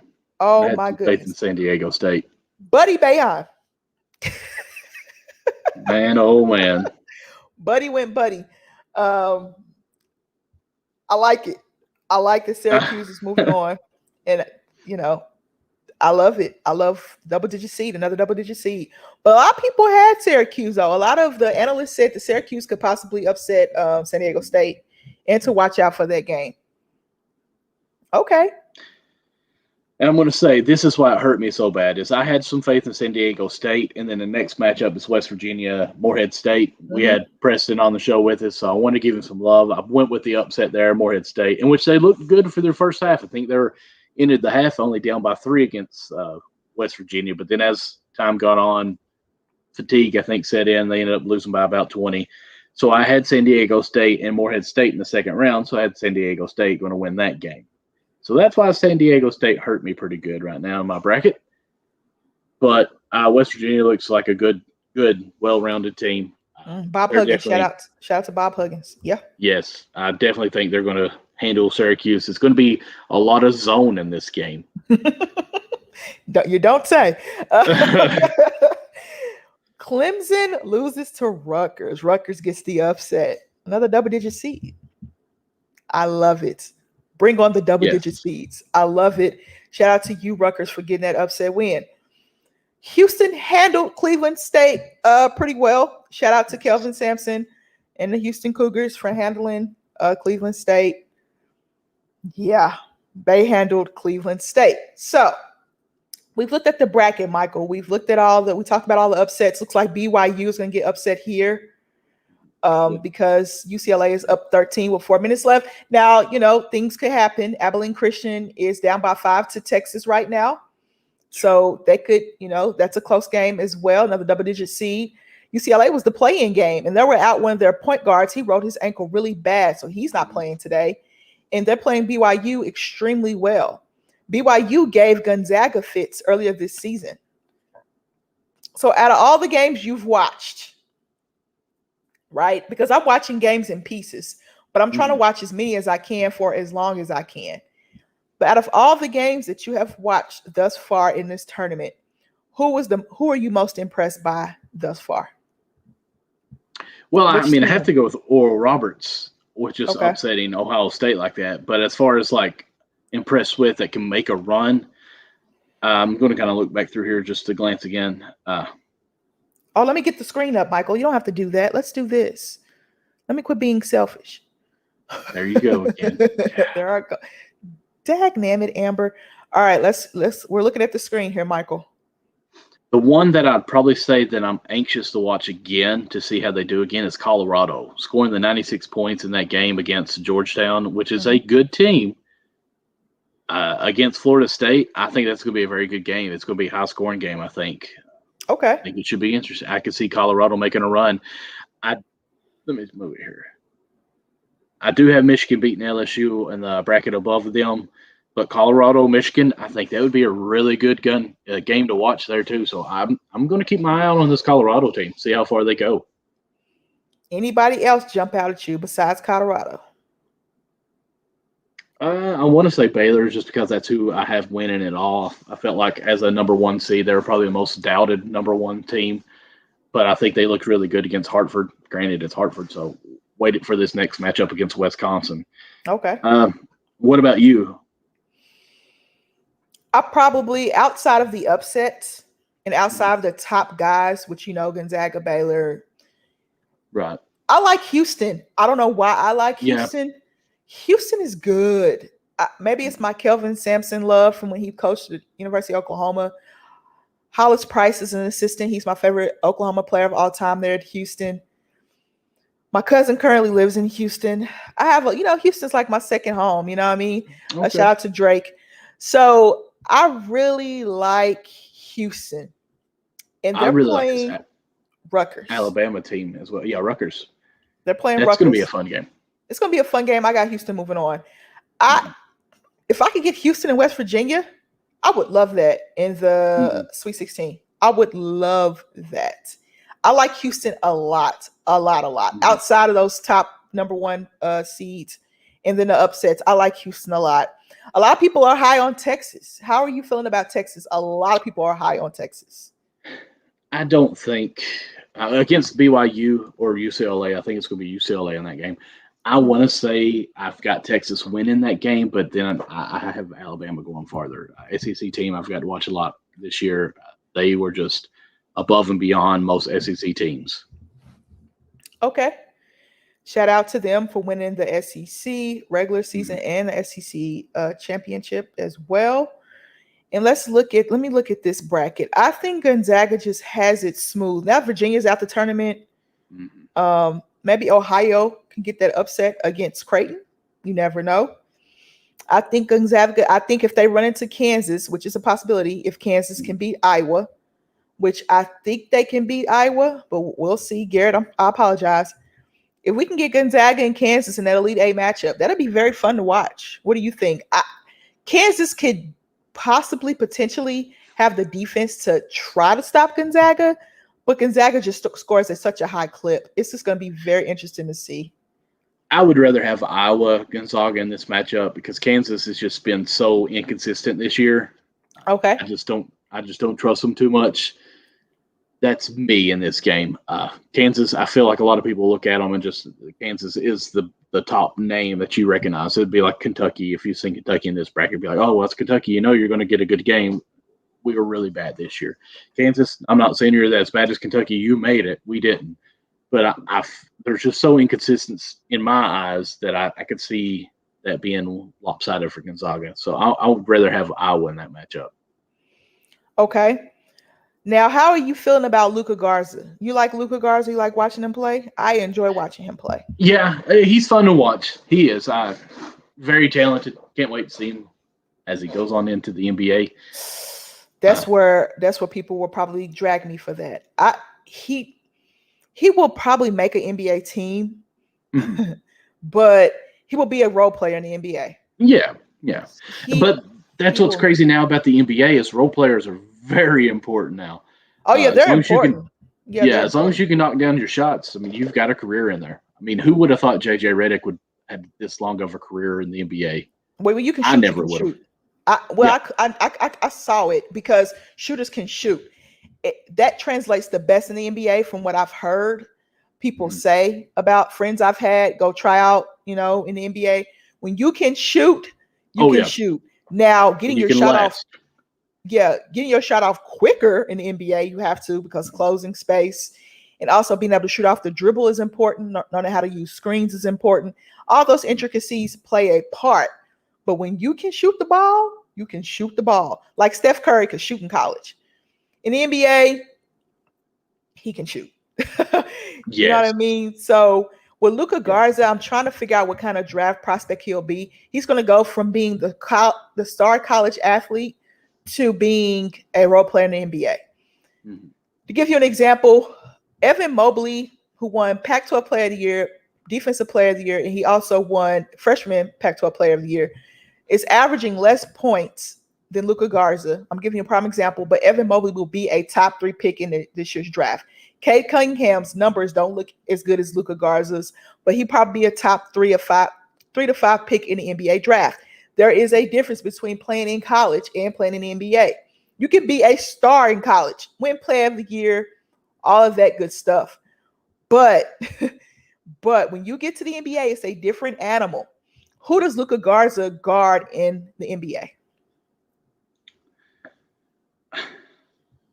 Not really 100% sure. And I know Garrett's going to be mad at me for this, but I'm trying to figure out what kind of prospect he is. I would have to listen to Jay Billis and listen to tell me what he thinks. Jason Williams, those experts, Andy Katz, those type of experts to tell me what kind of NBA prospect Luka Garza is, because I think he's going to be a role player in the NBA. He's not very athletic. He may end up being a Jimmy Fredette. You think he might be or Jimmer Fredette, ain't it? I think he could be more of a Tyler Hansborough, because Tyler Hansborough was the guy. He was a college player. If you wanted a college player to pick, Tyler Hansborough probably one of the college players that I picked. But Tyler Hansborough is a role player in the NBA. Is he still in the NBA? I think he is. Yeah, I think he's a starter for the Hornets, ain't he? Tyler Hansborough? Is he not the starting center for the Hornets? I think Biyombo is. I thought Biyombo was. It's not Tyler Hansborough for the Hornets. It's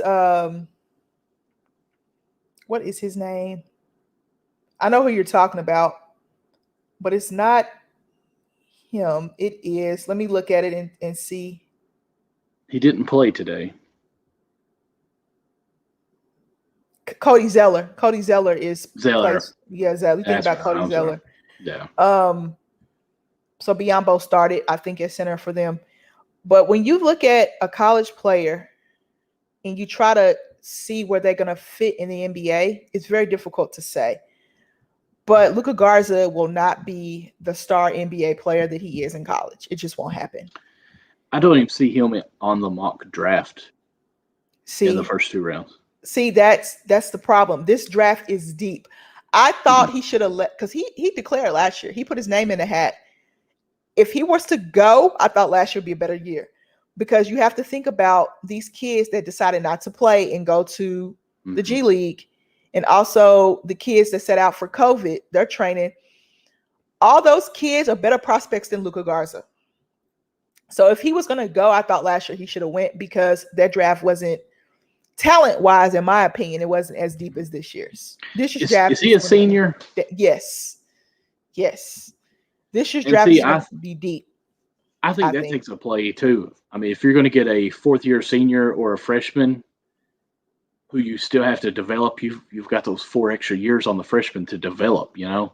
So I Yeah. think that goes into a play as well. And not only that, the upside plays a huge factor. What is Luka Oh yeah. Garza's upside in the NBA compared to, let's say, a Cade Cunningham? Mhm. That's hard. That's a tough comparison. But he's a one and done guy. So I had to throw that comparison out. Even Jalen Green. Jalen Green's got some growing to do. He played for the G League Ignite, but he probably has better upside than Luka Garza. So my point is this: being a star in college does not translate well sometimes in the NBA. A lot of times it doesn't. But I wonder what his potential is. I want to ask Well, now, Garrett that one day. now he is the center, right? Yes, he is. Luka Garza is. Yes. If he can develop a consistent long range shot, I mean, I could see him being a 4 in the NBA. You don't think he's too slow? Think about your fours in the NBA. Yeah, I mean, Kevin Durant's a 4 sometimes. Kevin Durant's a 3 that is just 7'15" that plays the 4. I mean, that's kind of where the NBA has went with these 4s. Exactly, But, that's what I'm saying. So he's not quick enough. And even LeBron's a 4 now. I mean, Blake Griffin's a 4, and he has a handle. And he's it. Yeah, he's peaked. Let's just be honest. He's peaked. He's peaked. You think and it's tough for him because you're looking at the mock draft. So he's not even in the top 2 rounds in the mock draft. No. In the round 2 rounds in the mock draft at all. Nope. And this was updated March 19th. Oh goodness, Luka. See, I thought last year was the year he should have left because I think this draft is too deep, too talented. Could he stay back because of COVID? He could if he'd be a grad, but next year's draft is deep too, Michael. It's getting ready to get really talented, Michael. It's getting ready to get really talented. Last year was his year to go. But how much better? But how much better can he get in college? That's the question. I agree. But if you're not even on the mock draft, would you not stay and play another year just so you can have a year to play? But would you rather go to the G League and develop and get paid? Is he going to develop much more? Now, paid, yes. But I'd rather get with NBA talented coaches, NBA talented training staffs, and get paid than be in college for another year. I'd rather him just transfer to Kentucky and get the NBA coaching there. From Calipari? He's not going to. You think he would really leave Iowa and transfer to Kentucky? Like, honestly, you think he would do that?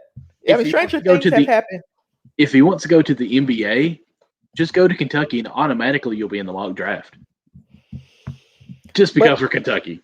How many freshmen do you guys have in a mock draft this year? Freshmen or sophomores? BJ Boston just said that he was going to declare. Okay. Terrence Clark said he was declaring. Let's see, I got to pull it back up. And the other guy, hey Connie, with the girl's nickname. You guys check them out on Backstop Banter on Thursday night. Hello, Connie. How are you, sir? Western Kentucky's got a player in there. Nice. And I'm looking this up on my phone, so it's kind of Isaiah Jackson. Forgot about him. He's actually our best player. He's at 27. Okay. I want to say Clark was at 23, though. Terrence Clark. Missed him, so I guess not. Keep on going. So we've got 3 that should be, or that have declared. Okay, no, I'm sorry. Terrence Clark's at 45. And I didn't even see BJ Boston. I don't know why he's even entering.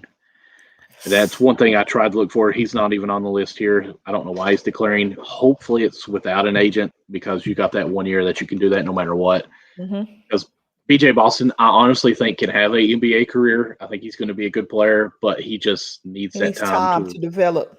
Yeah, I agree. And it's there. Like, he's raw. You can tell he's just raw talented. And in high school, that's why I hate these great players in some high school atmospheres, because they dominate so much that they lose the small mechanicals, the everyday thing. You know, you and I, when we were taught to shoot a left-handed layup, you jump off your right foot. Yeah. Nowadays, they don't even care about that. And it blows my mind as long as you're doing this with the ball as you go down the lane, that's all they care about. But like, you The get higher. Like, fundamentals, yeah, the fundamentals have left basketball. Kobe Bryant talked about that. Like instead of teaching all these cool tricks and things like that, teach your kids fundamentals. Fundamentals got Carmelo Anthony 27,000 points. you're right there. You are absolutely Fundamentals right there. got Tom Duncan. I'm about to call him Tom Duncan. Who? Got Tim Duncan 5 rings. Yes. Like Fundamentals got Hakeem Olajuwon where he was. Houston Rockets got him 2 championships. Right. I would like to see a stat chart, if there was a such thing, like a shot chart of Carmelo Anthony's, where he caught the ball and how far he dribbled away to score his points. Because he's that triple threat, jab, Yeah. jab. I'm just going to get a little space and shoot. Like he's not this big fancy do all this stuff. He's just okay, rock you, and then I'm going to shoot. Basic fundamental basketball. Yes. That's exactly what that is. Even LeBron plays fundamental basketball. He has great footwork. He's just, he goes to the hole. Okay, my shoulder, I'm taller than you. My left shoulder is square. My right shoulder doesn't have to be necessarily square, but I can get to the basket. So shoulder square. If he's even, he's leaving. They said it in football all the time. In basketball, it's the same thing on the backdoor cut, even, leaving. Klay Thompson has the prettiest jump shot I've ever seen before in my life. Fundamentally sound jump shot. Steph Curry's jump shot's a little different because he's shorter. He's a shorter guy. Klay Thompson 6'8", Steph Curry 6'2". So Steph shoots off the dribble a lot. His shot is a little unorthodox, but I remember him telling a story about how Dale Curry taught him how to shoot the ball because he is smaller. So Steph Curry's shot, very quick release. Klay Thompson's shot is a thing of beauty. If you want to see how to shoot the basketball, Klay Thompson is your guy. Fundamentally sound basketball is where it's at. Kobe Bryant said that these kids are losing that because they want to do all this fancy stuff. But when it comes down to it, faults too. Yeah, when it comes down to it, it's fundamentals. It's footwork. It's knowing when to shoot your jump shot, knowing when not to shoot your jump shot, your footwork, your release point, all of that matters offensively. So I want to see where Luka Garza goes. I'm eager to see this year's draft. That's going to be very, very interesting to watch. Of course, we're going to do the draft thing for the USN, of course, for the Hoops Network. We're going to have that mock draft. I want to be a host. I want to host that draft. There you go. I'm going to be the host. Sorry, Connie, you're out. Because I run the hoops department, so it just makes better sense. Yeah, Connie was horrible. Oh, Connie. I liked Connie. Shout out to you, Connie. He didn't know half the names. He sounded like me in baseball. You know what? I hope these year's names are easier for me to pronounce because when I did prospect profiles of some of these guys, I said, "Ooh, goodness, Amber, don't butcher this name." And I would watch YouTube videos to try to figure out if I was pronouncing the name correctly. But people overseas pronounce the names differently than people in America. Oh yeah, well that's like one of the best famous football players ever is Brett Favre, and like his first year they called him Favre, I think. Yep. So I mean, it's possible. But I will get to phonetics and I will figure out these names for you guys because I'm going to host and my phonetics have to be on point. It's difficult. When I was doing all conference teams for the women on Thursday, when I did on Thursday, those names were so hard to pronounce. I was like, oh my goodness. I was sounding it out live on air. I don't have phonetics in front of me. You know what I mean? It was funny. But then when I did the men's names, they were a lot easier. So I was able to roll them off my tongue. My mom said, you had a hard time with those women's names. Thanks, Mom. I said, thank you, Mom. She said, those men's names just roll off your tongue. She said, those women's names were difficult, weren't they? I said, Mom, don't remind me. But once I hear it, I know it. You know, the announcers have phonetics in front of them. The players tell them how to pronounce their names. I don't feel too bad. I try my best. I can't say that on air I put forth an effort. Listen, I will go ahead and say I am like a butcher with some of these names. I am cutting it up like crazy. It's so bad. Yeah, and baseball is difficult because you got a lot of international players. Yes. And so that's fun. That's fun. Yeah, Michael. I've learned when it comes to the name, just like, okay, just listen how many syllables it has in it and just go with that and just make it go fast.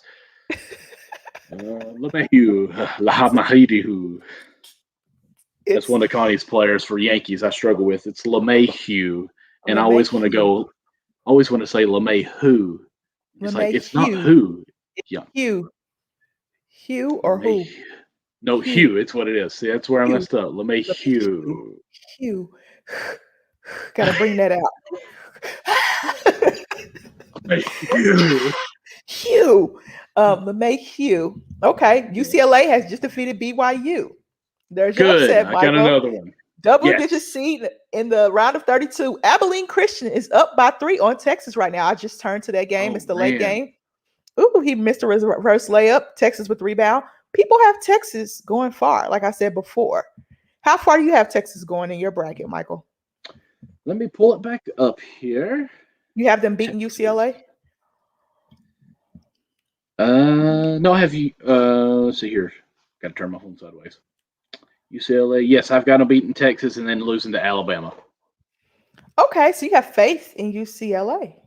Mm-hmm. No, I've got Texas beating UCLA, Okay, but okay, Alabama. you have. Yeah. Okay, so you've got Texas winning, and then you got Alabama beating Texas.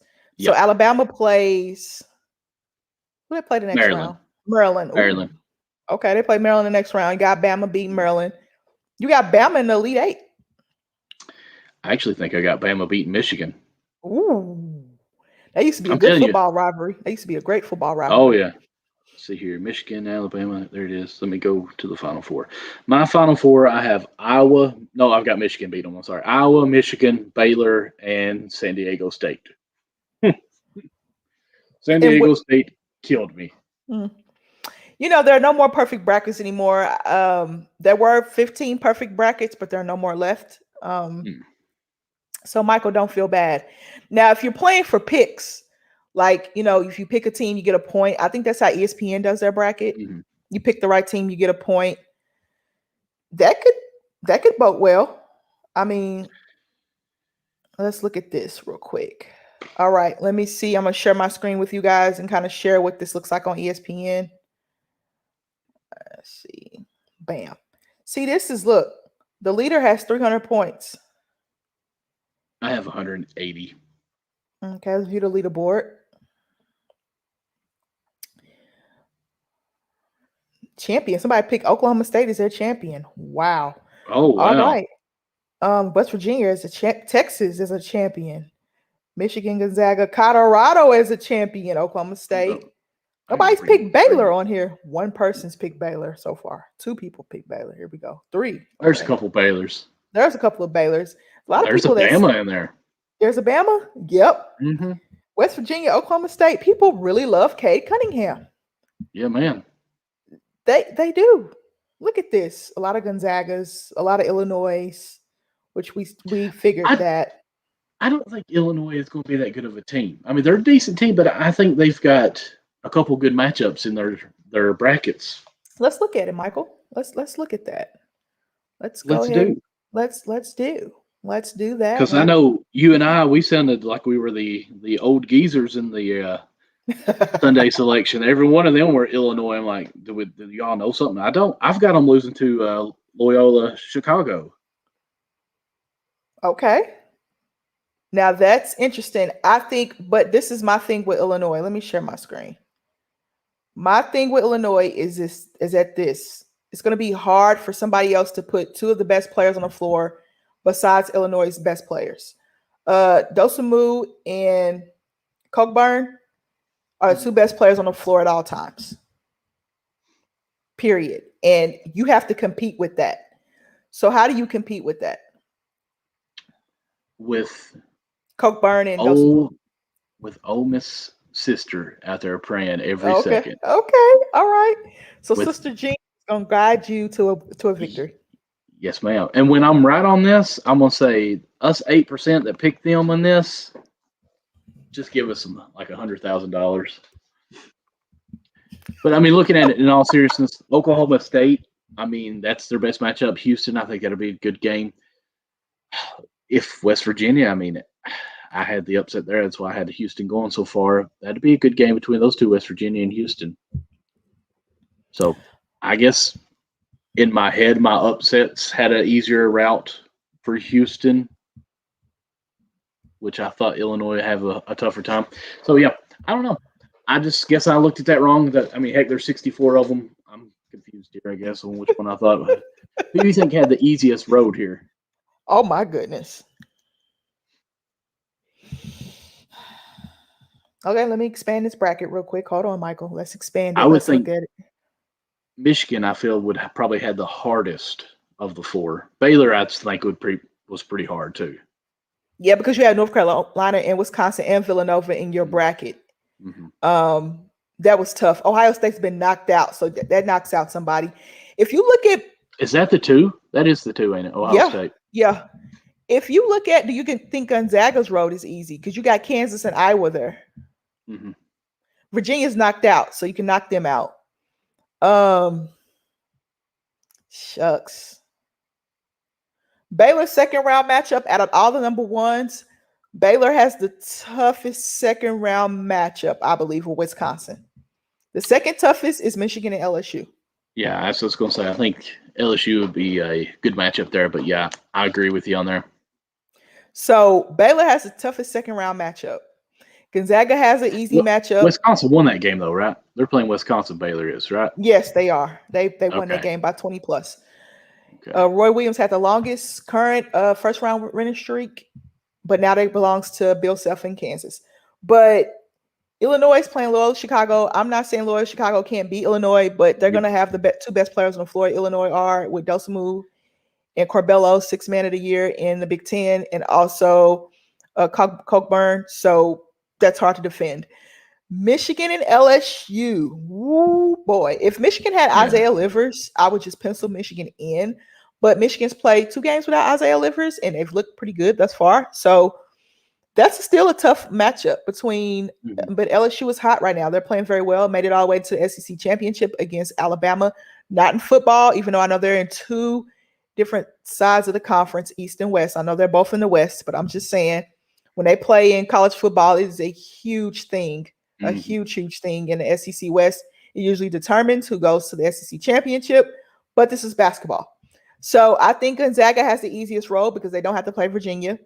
But when they get to either Iowa or Kansas, if that happens, or USC or Oregon, that's where I think it gets dicey. I still think Gonzaga has the easiest road. What do you think? I do too. Looking at this, I would say it's Gonzaga, Illinois, Michigan, Baylor, really. Yeah, because Baylor, if Michigan wins, they would probably, if Florida State beats Colorado, they would have to play Florida State. And I said this is what I said. Outside of those juggernauts, those top 4 seeds that I had, I talk about this on Ladies First all the time. I picked Florida State to upset one of those 4. Whoever's bracket they were going to be in. I said Florida State had a chance to make that run because of the way they play on defense. And I love Leonard Hamilton. Shout out to Lenny Hamilton. I love him a lot. And he just got an extension. So shout out to you getting that extension. Florida State always has a big upset. Yes. Maybe not in the tournament, but they always have a big upset in that season. So, yeah. I like Florida State a lot, and I can't put my finger on it, but I do. I think I know Caleb. He pulls at my heartstrings, man. Shout out to you, Caleb. He tugs at those heartstrings.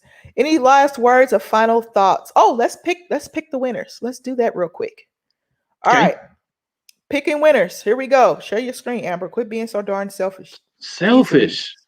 Jeez Louise, Amber. Louise. Gonzaga and Oklahoma. You just don't like Gonzaga. I really don't. I have no. Do you dislike Gonzaga more than you dislike LeBron? Uh-oh. I'd say no. I hate LeBron more. Okay. So with that being said, I'm going to Oklahoma. They'll be without Devon Harmon, but I can't go against my Sooners, so I'm going to go Oklahoma, okay? I can't do that. Beautiful shirt on, by the way. Thank you. I just can't pick against them. Creighton and Ohio.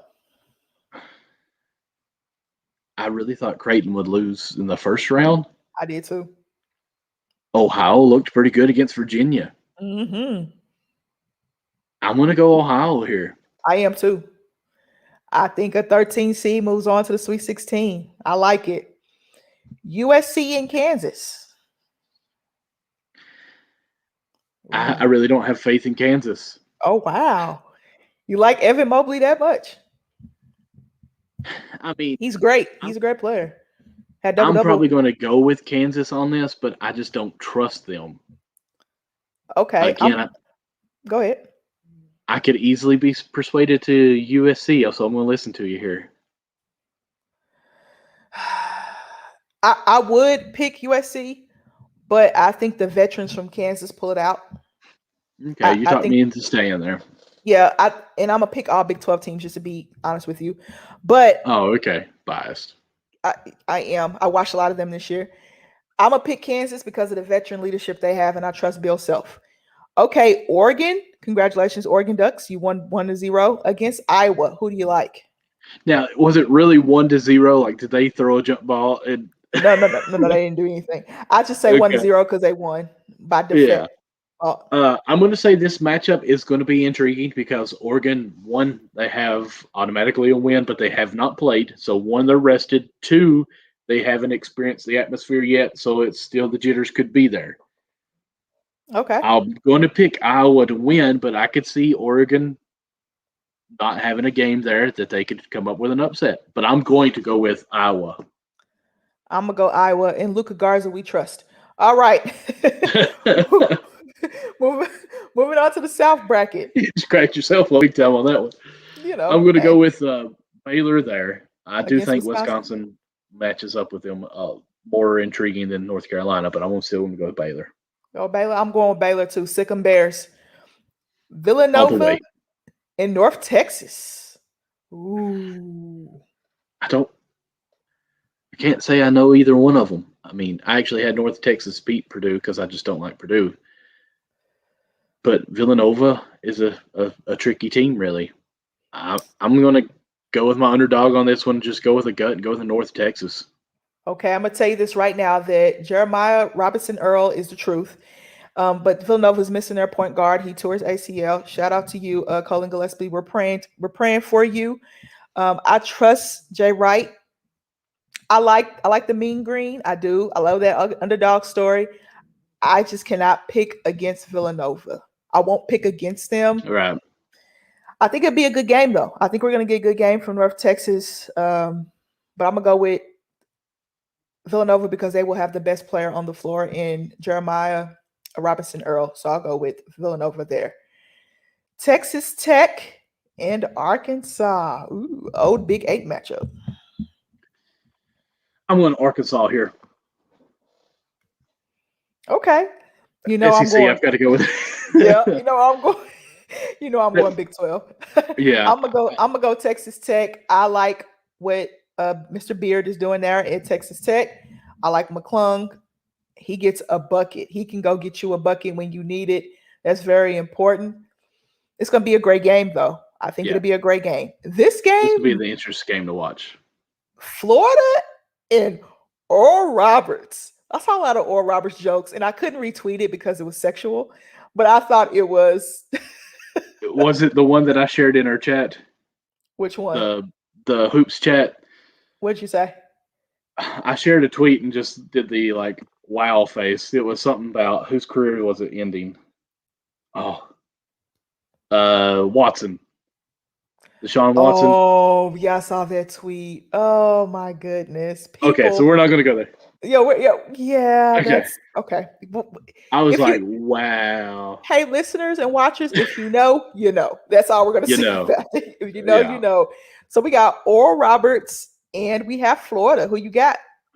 I'm going to have to go with Florida on this one, but Oral Roberts obviously looked pretty good against Ohio State, so I wouldn't be shocked if Oral Roberts had an upset here because Florida has been so inconsistent this year. They handled Tennessee very well without two of their starters and then come back and Kentucky beat them. So they're back and forth. You don't know what team you're going to get, but I'm going to pick Florida here. Trey Mann and Apmis. I think I'm saying his name right. Apmis. He's the leading scorer of the Max Apmis. Leading scorer in the NCAA against Trey Mann. Ooh, I'm going to go Oral Roberts with the upset. You got to do some upsets. You got to. I'm going to go Oral Roberts there. So I got some double-digit seeds upsetting. All right, here we go. Michigan, LSU. I think it's going to be a tough game. I want to go with LSU because you have to pick your own conference teams, but I'm going to go with Michigan. I'm gonna keep my faith in Juwan Howard. I'm gonna stick with Michigan, even though LSU is playing pretty well. They're pretty hot right now. I'm going to circle this game, but I'm going to go with Michigan. Okay, let's circle it. And here we go. Colorado and Florida State. Before Colorado played, I would have went Florida State, but when you score that many points against a Georgetown team that hot, I feel like they're just going to ride it on another game. I feel like Colorado's going to go up against Michigan and give them a good competition there. Ooh, I'm going with Lenny, baby. I understand.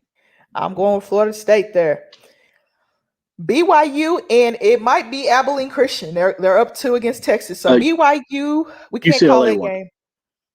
Oh, that's right. So I'm sorry. I'm looking at the bracket and seeing why'd they have BYU? Oh, because they had them picked. Okay, never mind. Yeah. UCLA, and we don't know. Okay, we can't pick that. But who would you pick UCLA if they played against Texas or Abilene Christian? Who would you pick? I would go with Texas. If it's Christian, I'd probably go with UCLA. Okay. All right. My uncle played for Abilene Christian back in the day, by the way. Cool. We got Maryland and Alabama. We already know how you feel about this one, Michael. Bama's going far. Okay. Wow. Abilene Christian's winning right now by 3. Yeah, I told you. Yeah. They got an M1. Yeah. So that UCLA game against Abilene Christian, maybe, potentially. A 14 versus 11. Abilene Christian has forced 20 Texas turnovers. 20. 20? They have forced 20 Texas turnovers thus far. 20. Wow. Those little guards are getting after it. I know my uncle is somewhere proud right now. I know he's watching this game. I know he's excited. Going. Yep, he's excited. He's about excited as he gets. All right, here we go. We got Illinois and Sister Jean. I got Sister Jean, baby. Okay, I got Illinois. They'll have the best 2 players on the floor. That's just you can't go against God now. Don't ever vote against God. I don't, but I'm sorry, Sister Jean. Lord knows where my heart lies. He does. He knows where my heart lies. But I got to go with Illinois with the best 2 players on the floor. Got to go there. I'm going with Sister Jean for my soul only. Okay, for your soul. Okay, don't make me feel bad. Oregon State, Oklahoma State. Beavers versus the Cowboys. This is a tough one. I'm going to go with Oklahoma State. Both teams are hot. One team lost their conference championship. Another team won their conference championship. I'm going to trust Cade Cunningham in this one. I'm going to put my trust in Cade. In Cade we trust. Go Pokes. All right. Syracuse and West Virginia. I'm going to go with the 1-3-1. So much better than the 2-3. So I'm going to go with West Virginia here. Okay. I'm going Bobby Huggins. I love that West Virginia team. Battle-tested veteran group. I'm going to go West Virginia there. I love Syracuse, though. But I think Buddy will be neutralized. Rutgers and Houston. The last game. Rutgers and Houston. I'm going to go with Houston. But this is a game that I wouldn't be surprised at. But I like the Houston team. Okay, I like Houston too. I love him. That's what's kind of crazy.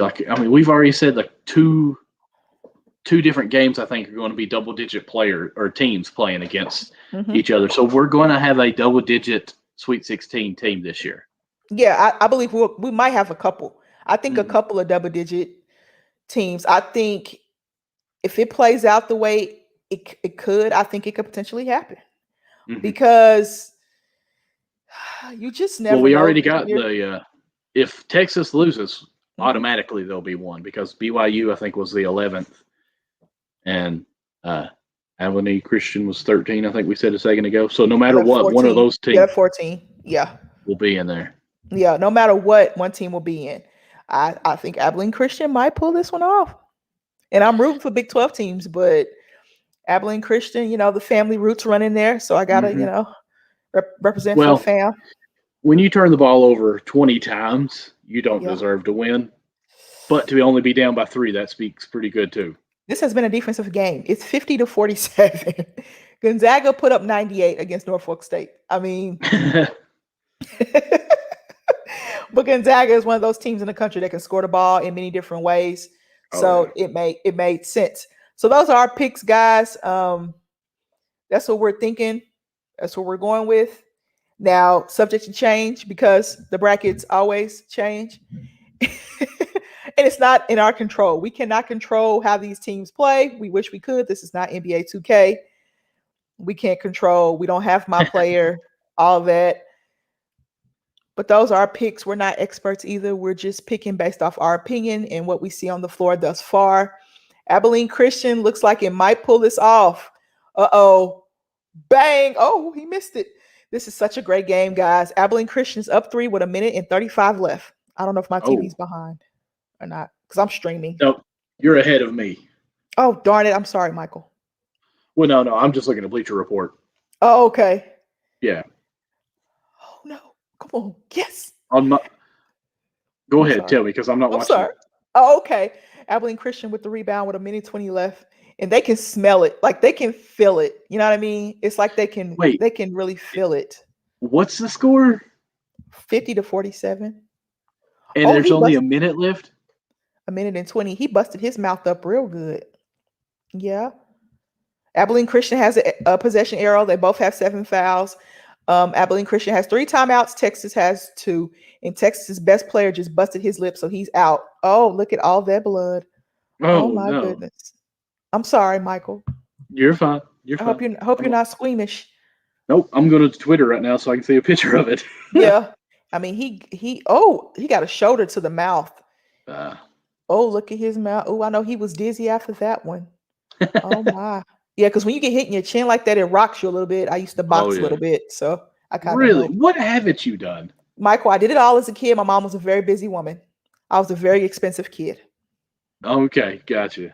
But it keeps you out of trouble, which I didn't have any trouble to get into. But it keeps you, oh my, he can't even. Is part of his lip gone? It doesn't look good. When he put his head back and he put it forward, it looked like something just fell out his mouth. But when you get a shoulder from a big man in the mouth, that is not very good. When you get punched in the chin, that doesn't feel good either. So I know he's a little woozy from that. Abilene Christian's at the line shooting 1-1. 7 fouls, 1-1. Yep. And he sinks the first one, guys. I'm doing a live play-by-play here. They're locking up arms on the bench. They're excited. Abilene Christian is excited. No fouling. You got 1:19 left. Time is on your side, Abilene Christian. And Reggie Miller's at the line. Will the real Reggie Miller please stand up? So he's getting tended to right now. If you cannot see it. Ooh, he's putting that aesthetic on. It burns. Oh, I know it burns. But Texas is missing their best player right now. Yeah, they're missing one of their best players right now. So, that aesthetic burns. Oh, I know it burns. And you're sweating too. Yeah, that's not going to stop bleeding for a while. It's not. That mouth is bad. And you can't play with a bloody jersey either. So he probably won't be able to come back in. So now he goes back to the line. Reggie Miller does. Takes a deep breath. I think he's left-handed. And he is left-handed. Oh, even better. Oh, he misses the second. So Texas is down 4. Don't foul Abilene Christian. Don't put him on the line. Be smart. Oh, he dribbled it off his foot. It is now Abilene Christian ball with 1:19 left. He dribbled it off his foot. Come on, Coleman. Oh, my goodness. Come on, people guys. With videos. Hurry up and post that video. I want to see his busted lip. 22 turnovers. 22. Wow. Let's go to YouTube. Oh, jump ball on Abilene Christian. It's Abilene Christian's possession. So they get we're still minute and 11 left. Abilene Christian is up 4. Their best player, Texas' best player, cannot come back into the game. In my opinion, he's their best player, one of their best players. Right. Okay, here we are. Come Twitter, on, referee. You're letting me down. Twitter doesn't have it? I haven't seen it yet. Come on, Twitter. Don't let Michael down. Here we go. They inbound the ball, which is very important. He traveled. They called a travel. Oh, man. He might be my height. He might be shorter than me. Ooh. The little LaMelo guard. Ball just went to the locker room with a wrist injury. Uh-oh. Got some NBA news as well. He's like, "Oh, take me out. I'm going to locker room. I'm about to get traded." Oh, goodness. Let's see. NBA news. Oh, look, they are playing. They're playing the Clippers right now. The Clippers are winning. Oh, he landed on his wrist. They have a video on it for ESPN. Okay. Does it look bad? Oh, let me watch it real quick. Let me see. Yep, it's right there. As soon as you click on it, they'll show the wrist injury. Let me see if it's bad. My sound Terry is off. Rozier hurt too with a hip contusion. Oh my goodness! No wonder they're getting beat up so bad. Okay, let's see what LaMelo did. He goes for a steal. Oh, here he goes. He's dribbling. Oh, he landed on his wrist. Oh, when he tried to brace his fall. Break? Yeah, I never know because Nurkic didn't look like he broke his wrist and he did. Right.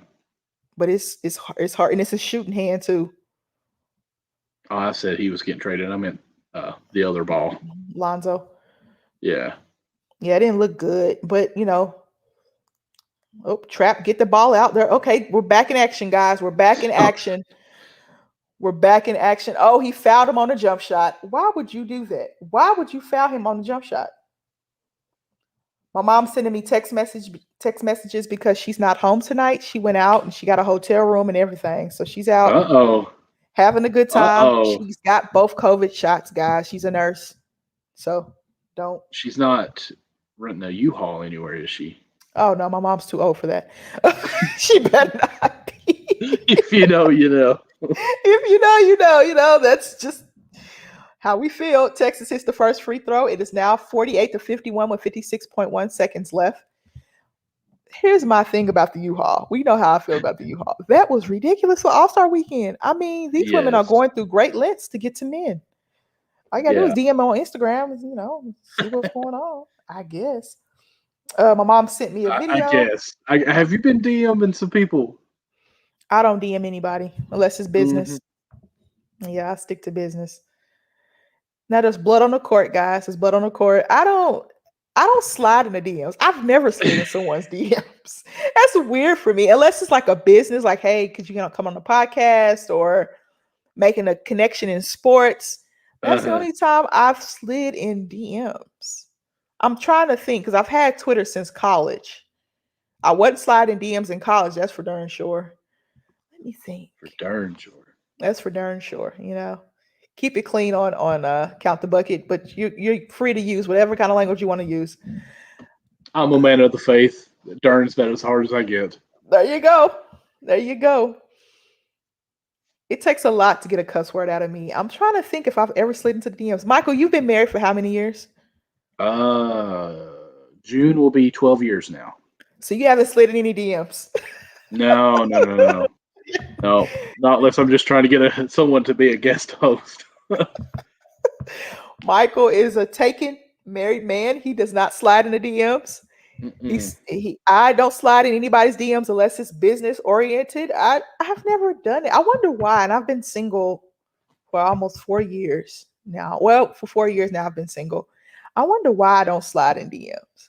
They always tell you, shoot your shot, ladies. You never know. It might go in. Yeah, but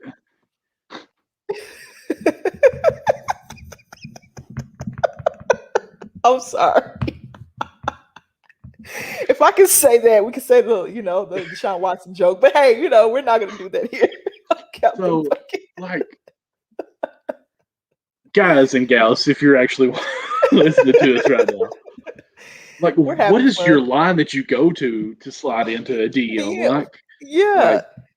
What's up, shawty? I mean, do you throw that out there right away, or is like, hey, gorgeous, or just hey? I don't know how you approach that. I don't either, and I'm single. If someone slid in my DMs, I would want it to be more, because that's a way of connecting now. That's how you connect with people, especially with COVID. People aren't going out. Oh yeah. And things like that. So there's nothing wrong with sliding in the DMs, but doing it properly is very important. Like, I'm from an era where you sit on the phone and you fall asleep, like, oh no, you hang up first. No, you hang up first. I'm Okay, from an on the era count of we three, yep. it will hang One, up. One, two. two, three. Did you hang up? No, I No. didn't. You know, and then it's like this. What are you doing? Nothing. Whoop, dropped my headset. So like, I don't know how you even like date now. Like, what's I don't know up? how to date either, and I'm single. So just imagine. I don't even know how to date, and I'm single. Now you've been out the game for 12 years, probably more than that, because you guys have dated. Right. So this new generation of dating is awkward. Um, because face-to-face conversation is pretty much null and void because people are doing it through Snapchat, Mhm. Instagram, Twitter, Facebook, Instagram And Live, and Snapchat is the devil, people. oh, Stay off of Snapchat. Snapchat. It's just so many social media apps. I'm from an era as well where you wrote your number on a piece of paper and you slid it to them like, hey, here Yeah, you go. yeah. If you had a napkin, hey, call me. Like, no, Call don't me. do this. Call me. Call me. And I'm Yeah. also from an era where I had my own phone line in my room in high school. My mom said, you can Oh get your own yes. phone line in your room. I was Hmm. like, what? I can talk to my friends without you coming on the line? Like, tell me this ain't Don't have so. that. Mom, get off the phone. I'm on the phone right now. None of Mhm. those. Did you have one of those clear phones that lit up too? Like you could see the gadgets inside? I didn't have one of those. I stayed away from those, Michael. Okay. I Okay. stayed Why away is from that? those. I don't know why. I just wasn't a really colorful person like that. My phone line was connected to the internet. We grew up in that era, guys, where Hmm. if you're on the internet, you can't use the phone because it was dial up. Okay. Yep, it's dial up. You know what I mean? So hey, we're in a Yeah. different era. Wow, we're old. Yeah, we are. We're showing our age, aren't we? Yeah. Abilene Christian Wow. turned the ball over. Texas has the last possession. What's the 50, score? 51 to 49. Abilene Christian. Can Texas don't go too quick. Don't go Do too you foul here? oh, Texas hit a three. So they're up. How much time's They're up left? Come on, help me here. 13.8. I'm sorry, they're going to a break, of course. Okay, timeout. That's big. I'd have went for it too. I'm not that bold. He had a good shot, though. It was a good shot. Yeah. Penetrating kick type of shot. Come on, Abilene Christian. Don't let me down. Don't let me down, Abilene Christian. I know my uncle's in the living room going crazy. Let's go. But if a Big 12 team wins, I wouldn't be mad at that. Yep, driving kick. He was wide open. You helped too much. Too much help. Bang. They took too much time off the clock, too. I thought he went kind of early, but he had the mismatch on the wing, so it made sense. But being down by two, you kind of got to go early. So if you do miss, you've got a chance to rebound and set back up or foul and have more time. So Yeah. I understand them going somewhat early. Yeah, I guess so. But Abilene Christian turned the ball over and that hurt them. They didn't Mm. even get a shot up. The guard just fumbled the ball out of bounds. So Abilene, what you got? Abilene, what you got? 14.6 seconds left. You're down by one. What do you do, Abilene? What do you do? Come on, guys. I don't want to see those sad faces. I don't like watching the NCAA tournament because sometimes it tugs at my heartstrings because the guys cry at the end, like those seniors. They have that one shining moment when it's not really shining. Yes. Um, you have Looks enough like, time. Don't go tell ahead. me, Michael. Don't tell me if you're ahead of me. Do not tell me. Oh, no. I'm looking at the stats here. I'm sitting there thinking it's probably going to go through Mason. Looks like he's played, he's got 11 points of the 51 points. Very defensive game. A lot of Yeah. turnovers. So we're just gonna say that. All right, Abilene Christian. We got full court pressure from Texas. What are you gonna Uh do? oh. Michael, How's it? don't you dare. Don't you dare, Michael. What are you doing, Abilene? What are you doing? It ain't good. He got fouled. Did they? Okay. I'm Is that what sorry. happened? No. It went to 1 second on mine, and it showed Okay. that Miller rebound went up one, but that's all it showed. It's 1 second with a rebound. So I was like, well, they missed and they called Yeah, timeout. he So there's got a fouled. foul. Mr. Reggie Miller got fouled. Ooh, I don't know about. Do you call that? yes. I don't like this thing where you don't call a foul because you let the players play, because then it's an unfair advantage. If it's a foul, you've got to call it. Now, Okay. if it's questionable, oh, that's different. But I mean, if it's and I didn't see what happened because Okay. if a ref is there to be paid to do his job, then you don't just not do your job at the last second. You don't. And Reggie Miller split his 2 free throws last time at the line. He hit the first, missed the Ooh. second. So Is he he has. any kin to Reggie? You know what? That's a good question. Kind of like Isaiah Thomas. Thomas. Yeah, but his mom named him that because, I mean, his last name, of course, was Thomas, but his mom named him Isaiah because she liked Isaiah Thomas or something like that. He talked about it. Oh goodness. Oh boy, goodness. This is making me sweat. This is making So me. Longhorn, Texas was up at halftime then, wasn't they? It was 28-23. Right now the score is 28-24 in the second half in favor of the Wildcats. Oh, come on, Wildcats. Another purple and white team that are the Wildcats. Oh, Northwestern. They're Wildcats. Women's tournament starts today, so I'll be busy woman. I'll be a busy woman. The longest 60 seconds ever. I know. They're just freezing this guy free throw line. You know what I mean? Shaka Smart is, I think he's out of timeouts. Yep, he's out of timeouts. The Wildcats have 1 timeout. Oh, no, Reggie Miller's not going to. Oh, the big man got fouled. Don't do it yet, Michael. You're not supposed to do it yet. Wait a minute, Michael. Stop. He made one. It's at least tied. I don't know other than okay, that. Michael, stop, Michael. Oh. Don't you dare. You stop. Don't make me turn off my camera. You stop. Don't, Michael. Don't react. I'm not even looking at your face. I'm just going to watch the TV. I have you blocked. As you look down at me. Oh, yeah. I'm watching. Okay, he made the first. Michael, quit it. Quit. I can't even see you right now. Quit it, Michael.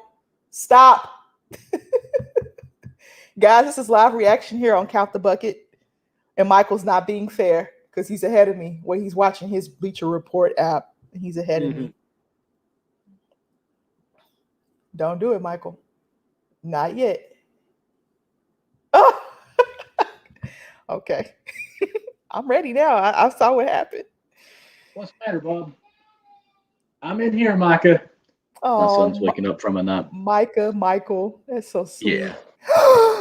Abilene Christian with the upset. Let's go. Congratulations, Wildcats. Oh, my goodness. Let's go. Yeah, that's a good game. Man, guys, we've had a fun time. I know that Texas is hurting. People had Texas advancing. Let's look at this bracket real quick, guys. Let's see how far people had Texas. Let's see. People's bracket. They had them going all the way to the Sweet 16. And some experts had them in the Elite 8. Wow. Yeah. There's somebody was putting a tweet out saying that it was blocked on the drive, and they called a foul. See here on the putback attempt. Okay, so it was on the putback. It was on a putback. Person he said it was a foul, but the way it's been called, it's been less or worse not called. But I mean, if it was a foul, they have to call it. Like, what are you going to do? Not call it and make the Christian school be worse because of that? I mean, if it's a foul, you got to call it. Now, a flop, I hate that. Yeah, flop.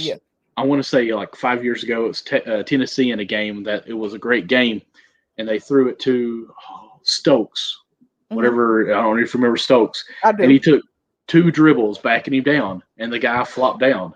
And then he did a spin move, laid it in, scored, but they called a charge because he lowered his shoulder. I'm sorry, it was an obvious flop. To me, it took the game. It did take the game from Tennessee, and that foul should not have been called because it's a flop. But in this case, they should have called it. Yeah. And I'm glad they did. I'm glad they did. Now, I was reacting to the guard getting his shot blocked. I didn't think that was a foul, but I didn't see the big man foul because I was paying attention to the guard getting his shot blocked. So I have to go back and watch that. Wow. I still want to see that bloody lip. Yeah, I need you to see it too because he just ran into that big guy's shoulder. He just literally ran into the big guy's shoulder. But Abilene Christians in Abilene, Texas, of course. So 2 Texas schools going at it. Yeah. Saints. Oh man, what a day for college basketball. We didn't have any upsets earlier, but then the night games happened, the late afternoon and the night games happened, and boom, upset city, baby. I bet Dick Vitale is losing his voice right now. He's going crazy. We're not even going to go there. Somebody said dude was locked in on them free throws. Yeah, they were. Some people picked Abilene Christian. Okay, people picked Abilene Really? Christian. Yeah, I Yeah. see a bracket where somebody picked Abilene Christian. Oh, really? I mean, that was tough. That was tough. So we have UCLA and Abilene Christian. Who you got? I'm going to have to go with UCLA, but that defense sounds like they got some quick guards and going to cause a lot of turnovers. They are. So does UCLA watch this film from Abilene Christian, the Texas game? I think they do because they don't play until Monday. So this half of the bracket had a lot of upsets. No number 3, number 2 moved on, no number 7, and no number 6. So this bottom half of this, I think it's the West bracket or the East. I think it's the East bracket. Had some upsets. Had some upsets. Yes, it is the East region. So a lot of upsets in the East region today. I love it. I love it for college basketball. Michael, any last words or final thoughts? No, I'm just happy that there are upsets. This is the most unbiased bracket I've ever made in my life because Kentucky's not in it. So upset city. I don't care that my brackets are garbage right now. I might as well set them on fire or use them for toilet paper. But as long as the Cinderella team's happen, I will be happy. So keep on keeping on. And obviously this Thursday, probably 8 p.m. is when we're going to go Eastern time for our backstop banter. Please go and follow that show. We're going to have a big turnout, big crowd, a big panel, just discuss this upcoming season. And follow me on Twitter, MDLawson00 and all that good stuff. All right, ladies first, we'll probably go an hour early today, this week. So not today, but this week. Ladies first will go an hour early so that backstop banter can start an hour early. But I will not be on Count the Bucket for the next 2 weeks. So Saturday and the following Saturday. So by the time I come back, it probably will be Final Four Elite 8 time. Oh, okay. I'm thinking maybe so we can come back and talk about that. The NBA news. Hopefully we get some news on LeBron by that time. Maybe, maybe not. I don't know if that's a 2-week window. It's not quite 2-week window. But we're going to see what the Lakers look like, the Hawks, if they can keep winning. Also, if Nurk will be back for Portland in that time, if the Jazz will find a way to get back on a winning streak, if Phoenix can take over the number 1 seed. So much to talk about, guys. We covered a lot tonight, this morning, depending on where you are. We really appreciate you. Let me knock these sponsors out, and then I'm going to take a shower and go to bed. All right. RxHemp.com. Use the code RxHemp/USN and get 10% off your order. Cool and warm therapy, all natural CBD. Pay attention to this, guys. Don't rub on more than you're supposed to. And when she says gas, she really means gas on that. If you know, you know, right? That's right. That's our favorite slogan on this show. So check that out. Also, mybookie.ag. There are no more perfect brackets. We are sorry. We apologize. But Norfolk State got blown out by Gonzaga. UCLA beat BYU. We got some UFC tonight. It is Saturday. Well, Sunday morning, Saturday night. All kinds of stuff for you guys to bet on here. So check out mybookie.ag. Use the code USN100 to double your first deposit. Also, become a part of the Patreon. Support your Unwrapped Sports Network family. $1 a month, you become a fan. $5 a month, you become family. Get 10% off of the Teespring store shop I'm getting ready to show you. And $10 a month, you get 20% off. You also get in a drawing for something cool this month. David Montgomery jersey, signed. And then $10 gift card from Amazon. So check out patreon.com/unwrappedsports. Last but not least, we have our shop. Yay! Woohoo! We have our shop. Old school gear right here. New logo. Some more old school stuff. the king, prayers to the king. We got unwrapped stuff, of course. It's a long night for me, guys. All the live lineup stuff, we have it right here. I love the Prop Bros t-shirt. RIP to the Prop Bros. I wonder if Corey's gonna get another Prop Bro. Don't know. I would say so. Okay. Alex, we miss you and we love you, of course. Amen. What is this, Michael? What do we call this? This is the People's XFL show, not the People's Show XFL. There we go. I have a hard time doing that. It's like a tongue twister for me, and I don't know why. Ladies First Gear, Saturday Standouts, The Backstop best Banner. logo. There we go. Backstop Banner got gear, business casual, keeping it blunt, of course, and then the Bets Unwrapped Ticket Tee. Check out teespring.com/store/unwrapped and get all your Unwrapped Sports Network gear. I'm tired. Clearly, I can't even pronounce things correctly that I do twice a show. I appreciate you, With Michael. your 60 shows that you do. Oh, goodness. I know, Michael. I appreciate you. I'm taking a break from that, though. I appreciate you so much. And hopefully we'll see Michael's beautiful face next week. Hopefully. Yes, I actually just looked at my schedule. I'll be off at 6 next Saturday, so I should be able to have enough time to get everything together. Okay. Hopefully I can find me someone to be on here with me. Who knows? It might be like Shaquille O'Neal or somebody like that. You know, might as well just step my game up. Why Yeah, not? hit Candace Parker in the DMs or something. There we go. I mean, respectfully. I would slide into her DM. Be very professional. Miss Parker, I love you. Come on the show, please. He's going to do that respectfully, guys. He's been there for 12 years in June. Congratulations. Honey, Michael. I love you. Thank you. All right, guys. He's Michael. I'm Amber, and I'll be back in 2 weeks. He will be back next week. Have a good vacation, Amber. I'm going to try my best. It's going to be a lot of basketball watching. I'm going to tell you that.